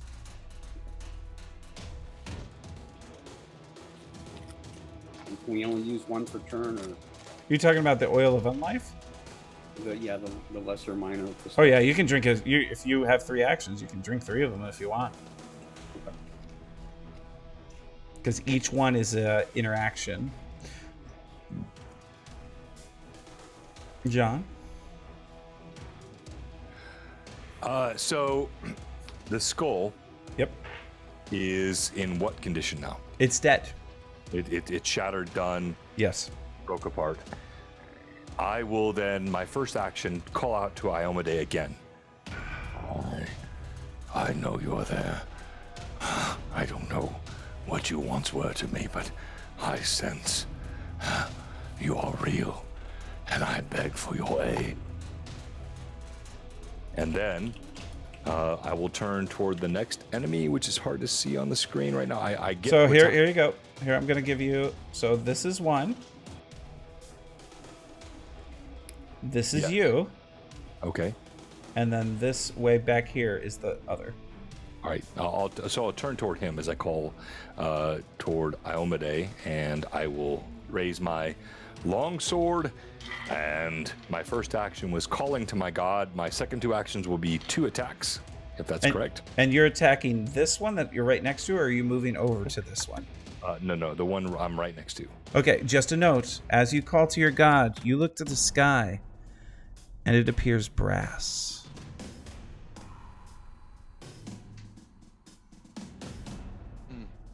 It appears what? Grass? Brass. BRASS. Then I will skirt around the edge toward the fire, the being of flame, which is the closest thing to brass. Okay, so you'll move over here, and then you'll take an attack on...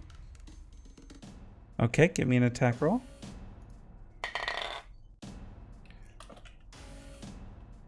Are you freaking kidding me? You have a hero point. I can roll again then. You can re-roll. Correct. I will re-roll. That's not. Okay, 12. Yeah. So plus. Yeah, that's not bad. That's pretty good. That'll hit. Yeah. All right, and D8 plus 1 plus strength. I leap forward. I see your hand there guiding me, Iomade, and I will strike. 7 plus 4, so 12. Okay, all right, okay. That does some damage. 12, you said? Yep. Okay. So you slash into it, and it does some damage. You see it kind of writhe in pain. And that... Go ahead. Beneath the wrath of the gods that have even left us in these bone state. Click clack. Yes, do I have a clear line of sight within 30 feet of Rib Slicer? Oh yeah. Okay, I would like to cast a 2 action harm spell. Very good. And it'll be a 1d8 plus 8. Yep. So go ahead, give me a roll. Okay. Let's see. 7 total. That was to hit. No, you don't have to. It automatically. I was hoping he was willing. Okay, he was willing. Yeah, he's willing okay. if he's unconscious. Right. So I just need your 1d8 plus 8 roll. Okay, unfortunately it's only a 9, but I hope that helps. 9 total. So 9 total. Robert, you feel the effects. You begin to wake up, but it's unlike anything else you felt before. It's as if gnashing is going through your bones, but your bones are coming together. You are now healed 9. You are wounded 2. I'll explain that more if we get to it. All right. You have one more action, Click-Clack. Okay. Let's see. Let me go ahead and move. Can I move adjacent to Rib Slicer? Yes, you can. I would like to do that. And that'll end your turn. Rib Slicer, you're up. You are 9 points of healing. You are prone, but you are conscious. All right. So I put the condition wounded 2 on myself. Am I able to rise to my feet? Yep, that's one action. Okay, in that case, shield spell. Okay. And bringing the sword down because... Give me an attack roll.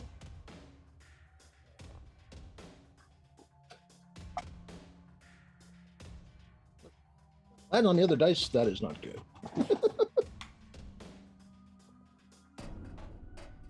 Ooh, okay. That is a 29. Will hit. Roll for damage. As he's swinging, he's saying, "Not done yet." 12, 16 points of damage. Woo! Whoa! All right. He's an angry pile of bones. You hit, and this does severe damage. You can see she is now just hobbling along at best. Your turn is finished. She looks at you. You have become more trouble than I thought. And she takes a swing at you. I have that effect on people. You always do. And she will fail, but she will try once more. Oh, she will fail again. Too. And she will actually pull back slightly. And he laughs louder. Deadeye. Okay, so Deadeye's gonna pop up, and he has some oil between his teeth, like a vial of oil between his teeth that he was planning on running over to break over Rib Slicer there, but Rib Slicer seems to be back to life, so he is just gonna take off running and jump over the barrels and do a running reload as he does. Done. Okay. And then take an attack with his gun first. Okay. Go ahead. Roll for attack. And that is going to be a 12 plus 13. That will hit. Yes. And that is 1d6 plus 1, 5 plus 1. Okay, so 6 points of damage. Yep. And she is now flat-footed to you. Nice. And then I'm going to take a reloading strike with my rapier. All right, go ahead. Or not rapier, With your dog slicer. Roll for hit. 10 plus 10. That will not hit. 20. So that does not hit. Do you have a hero point? I do. You can try rolling again. I've got 2, so I yeah, know. let's use one. Always good to use. 15 plus 10. That will hit.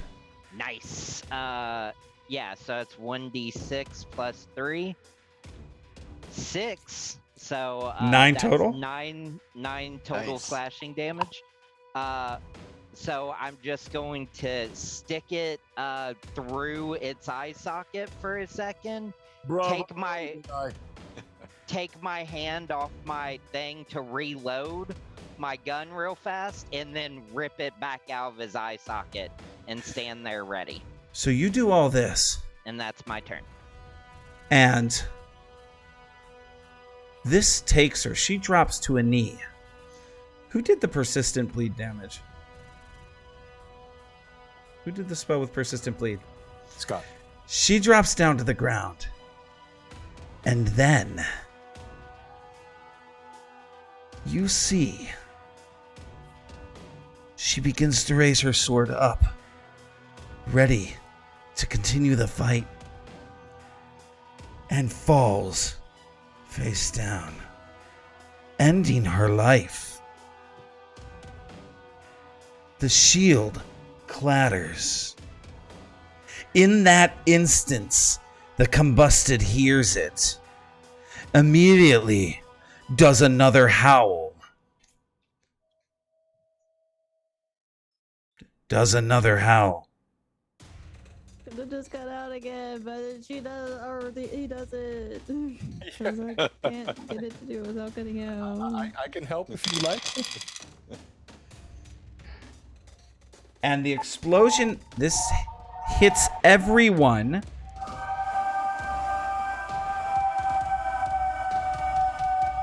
For 11 points of damage, but the body does not reform itself. It explodes and is gone. So 1 minute on that. My shield spell should still be up for me. Good. Is That'll that damage. that's damage reduction on that. Yep. It should say on your shield spell what the damage reduction is. Hold on a second. +1, hardness of 5, so it'll take 5 off of it. Correct. So it's 6 points of damage for me. Yep. As you were describing, you should have seen John's face. He was like, betrayal! No, As you're describing, he's like, no! And he's like, That oh, okay, was almost like very, very close to being in. Oh no, not again. Yeah. And we fall out of initiative. It all goes quiet. The bodies kind of float into the nether. And Just you're left. check in. Yep. Was that Paladin one of NPC Voices characters? No. He's gotta die once a stream, right? It's a valid point. Can you imagine if they were all Josh's characters? John, get it off. On a shelf. Single one of you guys are. That's terrible. On a shelf in the back, you see several items.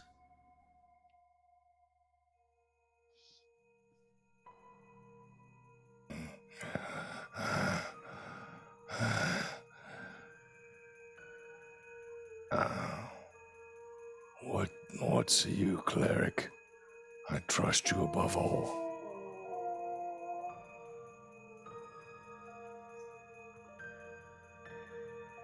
Cole be with us. I was about to suggest we go up and pick them up, and now I've heard a lycanthropy in the background, so I'm not sure what we should do now. No, let's move up forward and check those out. Zeb, do you have any more of those spare bones? I'm struggling a bit here.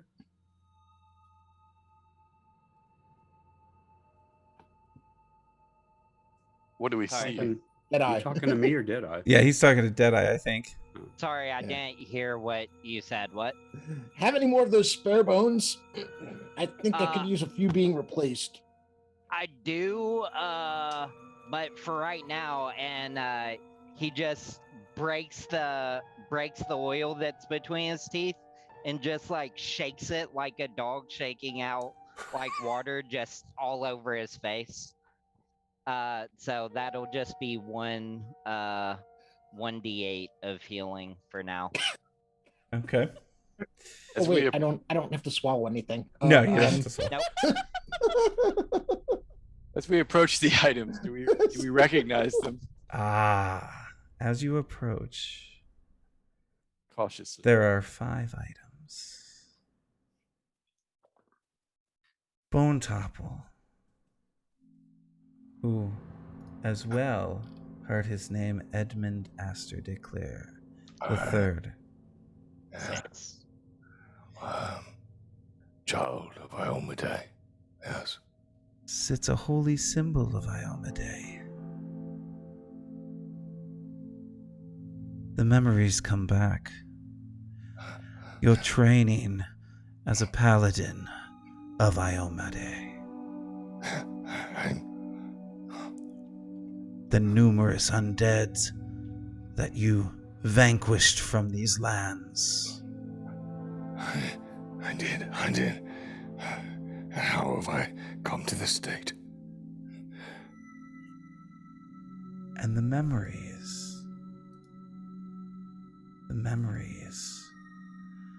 of your inability to help all of those that you have tried. No, this cannot be. I have done all I could. I would never fail.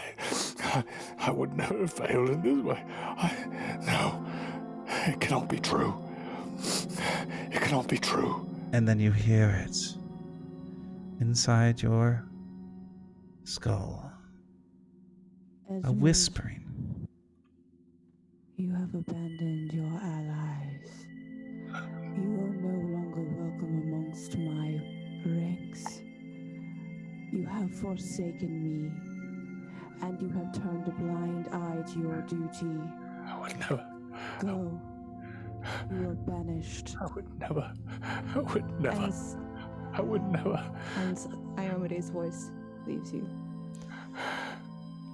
And you see your blade and your armor dull like lead. Go ahead. I was gonna say, hearing Rib Slicer and recognizing what he kind of sort of suspected in the first place, Rib Slicer walks over and puts a bony claw on his shoulder blade or shoulder, whatever, collarbone, and just says, "It is as we feared, is it not?"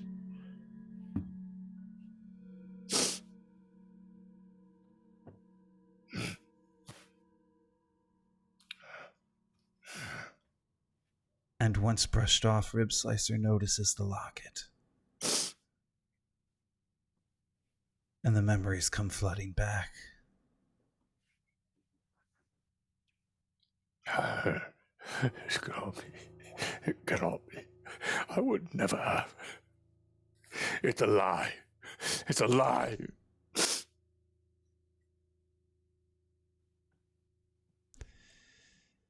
The memories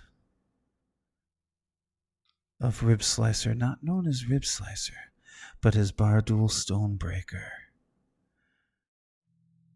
and his wife, and his child. Where are they now? Unknown.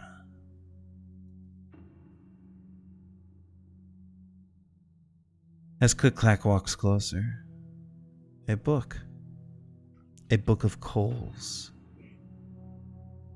a god. And again the memories begin to flash back. Memories of his training as a cleric, the good that he did, healing friends and family, but also, wait, what is that? The memory of a friend, a cleric as well, someone who traveled with him. The cleric dying, and Click-Clack, also known as Ragnar Brightheart, setting his friend's body aflame to make sure that he would not be taken by the undead. Necromantic, yes, of course. I knew I could trust you, Click-Clack. As Deadeye walks forward, he sees a hit list in book form and a pencil. As he opens it, he sees some names crossed out and others, and the memories come back. Revenge. Vengeance on those that destroyed his town and killed his family. Though a goblin, they were peaceful. And those that attacked were ruthless. And finally, Zap Things walks forward. Grim Whisper Tree sees the Harrow's deck. No. No? No. I'm not walking. I died when the flame guy exploded. You went down when the flame guy exploded. I'm -2. Doesn't mean anything. Doesn't mean you're dead. In PF2E. Well, I'm just letting you know I'm below 0. So Oh.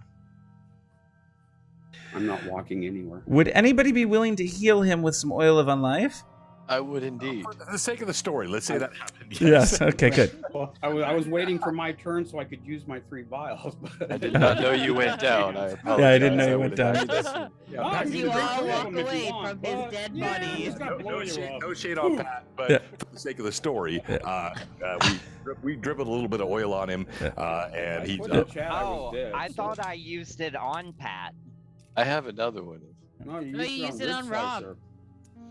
I don't want to fail a second I'm just sitting friend. there going like, I'm dead. Yeah, healing would be nice. Okay, never mind. Well, we will say you were healed, and you did walk forward. Okay. And you see the Harrow's deck. And the memories of your life as a fortune teller, traveling, telling the fortunes of those across the lands, but being unwilling to help them.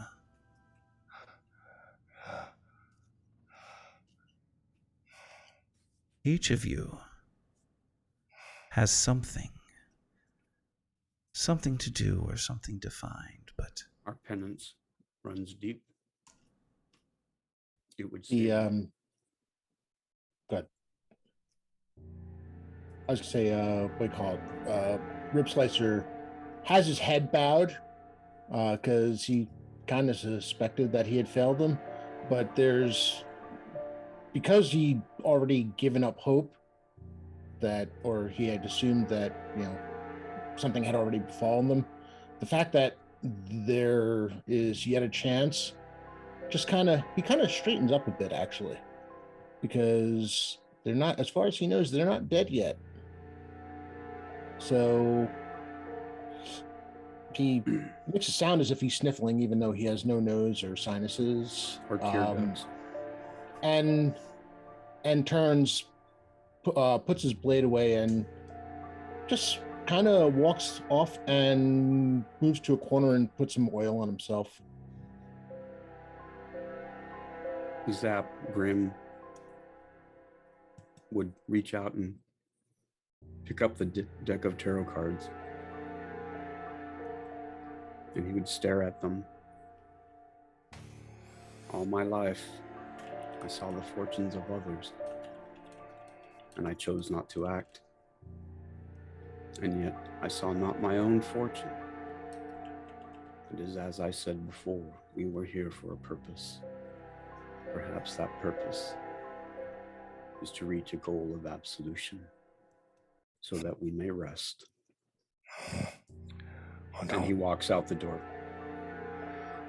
As you walk out, again, I'm at 1 hit point, so like my skeletal form is dragging on the ground, looks over at you. I don't want to rest. I want to rise. I turn around and I stare at Bone.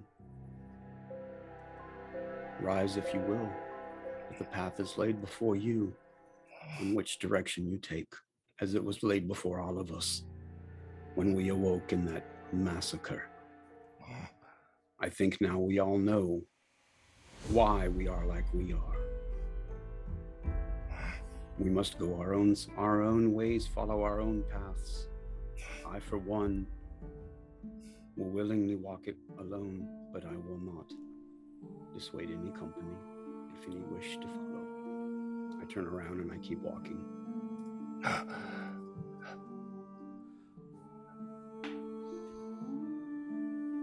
Wait. None of us are perfect, but we have redeemed our quest for Beatrice and Lily. We have that much to go forward on. When you say the word redeemed, you see my skeletal head pop up, even with my 1 hit point. Yes, this is redemption. There is still hope. I'll also do an oil of unlife, lesser on Bone Topple.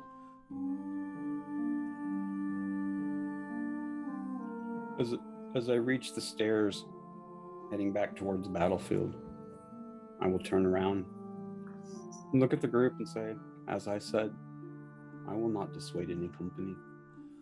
My path lies ahead of me. Your path lies ahead of you. Let's go forth together and see what kind of rights we can wrong and journey this path to a righteous end together, as brothers in arms as we once were. If we're stuck this way, may as well make use of it. Let's temper our vengeance with justice.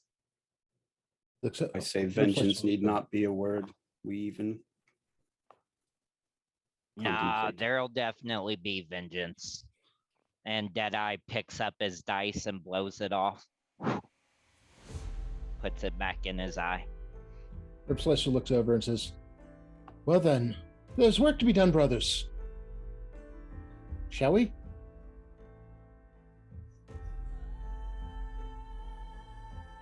Where are you? Why have you scribed yourself upon my being, and you speak not to me? It makes no sense. And with that, the five continue their journey. Will they find the redemption that they seek? Or a tavern. And with that, we bring the end of the Bones of Lastwall. Such a great, well done, Terry. So well done. Although I gotta ask, Ron, what did you mean by metagaming? I was not metagaming, dude. I was so. You kept mentioning that. Where's my 1 hit point? My 1 hit point. I got 1 hit point over here. On. That's not metagaming. No. Wait a minute. How many hit points did he have? I'm sitting there. I'm sitting here talking about. My bones are smoldering. I'm splintered. I was gonna say. If we're in combat, and I say I have 1 hit point. That's metagaming. If we're out of combat, it's not metagaming. I'm storytelling. I was gonna say that. Deadeye walked up to you and just said, "There are no gods here," and just like snaps your spine back into place. You could and give you some healing that way. Do a little medical check, but. Yeah, that was so much fun, guys. Thank you so much. Well done. All the roleplay was fantastic. I love the NPCs. Vivi and Evelyn, you guys did a fantastic job. Yes. Real MVPs. Like really good. The best drama of the whole campaign came from the NPCs. I'm serious. No, you guys really, even though you were just, basically not stonewalling it, improving it. You guys put a lot of feeling into the stuff you did. Even the whispers. The whispers were ominous and eerie. So that's why I asked for it a second time. It was so good. It's awesome. Do it again. Again. Please. I don't know about the rest of the people that are here in this campaign. For me, this was my first one shot, and coming in cold on something I didn't know. Is it really? Yeah. Oh, I thought you'd done one shot. Literally. Well, the Monsters of the Week was supposed to be a one shot, but it's gone on to more. But this was my first knowing that we were either going to win or die. And so when I died, I was like, oh well, But I had so much fun just sitting there going like, that's my thing. I'm gonna blow everything I got at it, just, and it was fun. Even I was trying to keep track of my spell slots and all this other stuff, so I wasn't, cheating or anything like that, but it was great knowing I had a little arsenal behind me, and I had a little bit of ass behind me, and the dice rolls, even my bad dice rolls turned into good dice rolls, and it was fun. It's fun sitting there being able to picture in your mind, all right, if I get a chance, I want to do this to that thing. Mm-hmm. Yeah, I got a chance to do that to that. I mean, the whole you guys don't know, since Friday night, I've been envisioning. I was just hoping for a chance to do that, and the one thing I didn't get to do was my vomit swarm. I know. So bad to go up to that lady, grab her by the back of her neck, and open her mouth, and just go like down her throat. Go full mummy with it. Yeah, I just, but it was fun for me. This was fun. I didn't feel any pressure to try to be something I wasn't. I was relaxed. I mean, I know the people that I'm with for the most part. I mean, Scott and Sean, I don't know you guys really, but I was just laying back, rolling with it, and it was a great camaraderie for me. Yeah, we'll always have Paris. This was freaking awesome. If this was going to be my first full-fledged D&D episode thing, I had a blast. This was great. That's awesome. And I want to thank. I love that having those hero points helps out so much. Oh yeah. I didn't even use mine. Yeah, but like just that Robert being able to pop back up, or like that natural one that Bone Topple rolled that got, waved away. Like there's some some turn tides in that. Yeah. So I want to say you guys helped me out too, because this is actually something that I'm going to be writing up as an actual one shot and giving out. And Terry, and I've learned some things here. Really well Don't done. invite smartasses. Thank you. And also, like, I like the PF2E stuff. I'm not necessarily jumping onto PF2E. Oh, no. I think there were elements of this I can incorporate in my game. You've talked about this with me before. Both Evelyn and Terry have told me about sort of the multiple actions in the round, which can seem less sort of binary. I move, I hit, and you get a third action. That's really cool. I think we can do something with that in our game too. So And I'll tell you, with that, as you become more comfortable with that, you use them more often. Like, I've got a home game who there are a bunch of D&D 5e players who I brought in, and we've only played about 3 months, 3.5, 4 months. And at the very beginning, they didn't fully understand how to use those 3 actions, but as you play it, you go, oh, I can do this. Oh, I can do this. Oh, there's this. Yeah. I'm telling you, I'm really glad that we had the ability to use the tool, because playing the mages without that, yeah, I would have been lost. Oh, you did great on mages. I would not have been able to All use y'all that did. class too. And I there's read so mages, many things I you didn't can want do. it. I kind of figured I was going to get stuck with mages or the ranger, and both of them were like, eh. Yeah, and I saw sorcerer. I was taking one of the 2 spell types. Either sorcerer or mages, so I you didn't have to worry about that. read sorcerer last, and as soon as I saw vomit swarm, I was like, "You what? Yeah. Oh, God! Please let me be sorcerer. Please let me be sorcerer." That's why I made John pick. John was like, "Oh, I'll just take whatever." No, John, pick something. And John, I loved the voice, John. The voice. All of y'all, but John with the raspy voice at the beginning and scaring all the living people was so awesome. It gave me the ability to say tall, dark, and gravelly. So Terry taught me, like, I often do accents, but Terry was one that also pushed on case, cadence, tone, like all the other elements of it. And I've actually had that voice in my head for a while. I had to shower a couple of times, and I thought, can you imagine him in the shower, just like pushing his armpit, being like, I'm a freaking skeleton. It's not the best place for a skeleton. I thought you'd been a completely opposite direction. I was like, do I do a rumbling voice? Like, no, we're just going to go the other way. Which is, I called Terry this morning. He knows. I called him. I'm like, I'm a skeleton. How can I have a voice? Is it magical? I have no vocal cords. I have no voice box. Right? So if I had known that, it was actual half orc, I might have chosen differently. No, I loved it. I loved it because you're a half orc, but you're also a dad and a husband. I was like, John, if I can think of like, a way to make the meme Pat, go ahead. of you rescuing that girl, I will. It's just a picture of a giant hulking skeleton thing with a sword in his hand, holding his hand out toward a small child, going, "No, I'm here to rescue you," and the child's just going like. Actually, the funny thing is, it worked. How horrific I was yet. I was just recently dead.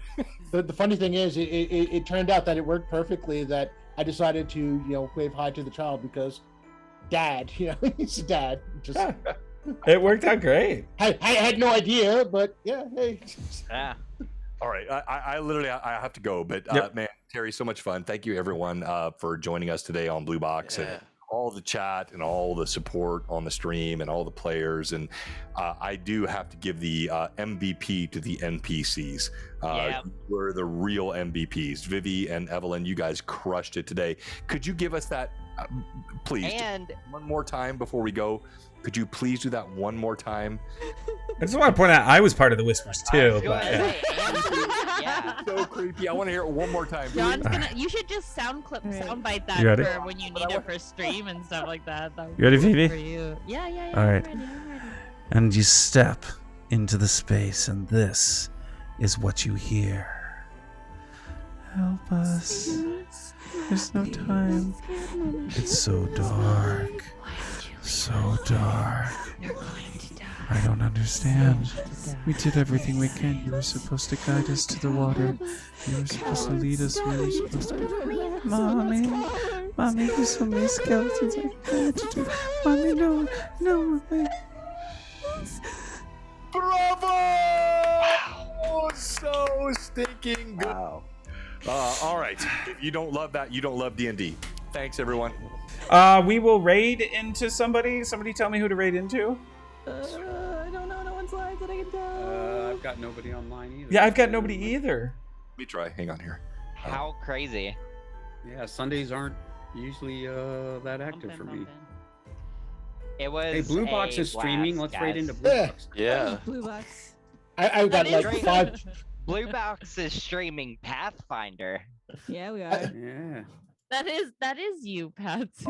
I know. I just like, well, I don't have my glasses on, so it's like a real small thing, and then I clicked on. There's it. nobody on. What is I she know. talking Yeah, about? And that's then you. oh my God. As you walk by here, It's like no. Robert Hartley GM does How about not you walk- need no. us. That was funny though, because he's like. We'll just close it off that then. thing All right. Walks. No, You're no, like, I don't. nope. No, All right. No, you walk. No, no. If I'm you not haven't walking. followed stuff and there's other stuff that we say, we're just gonna What are end you with the doing? what are you doing? Terry, too late. Yeah, you can't. Okay.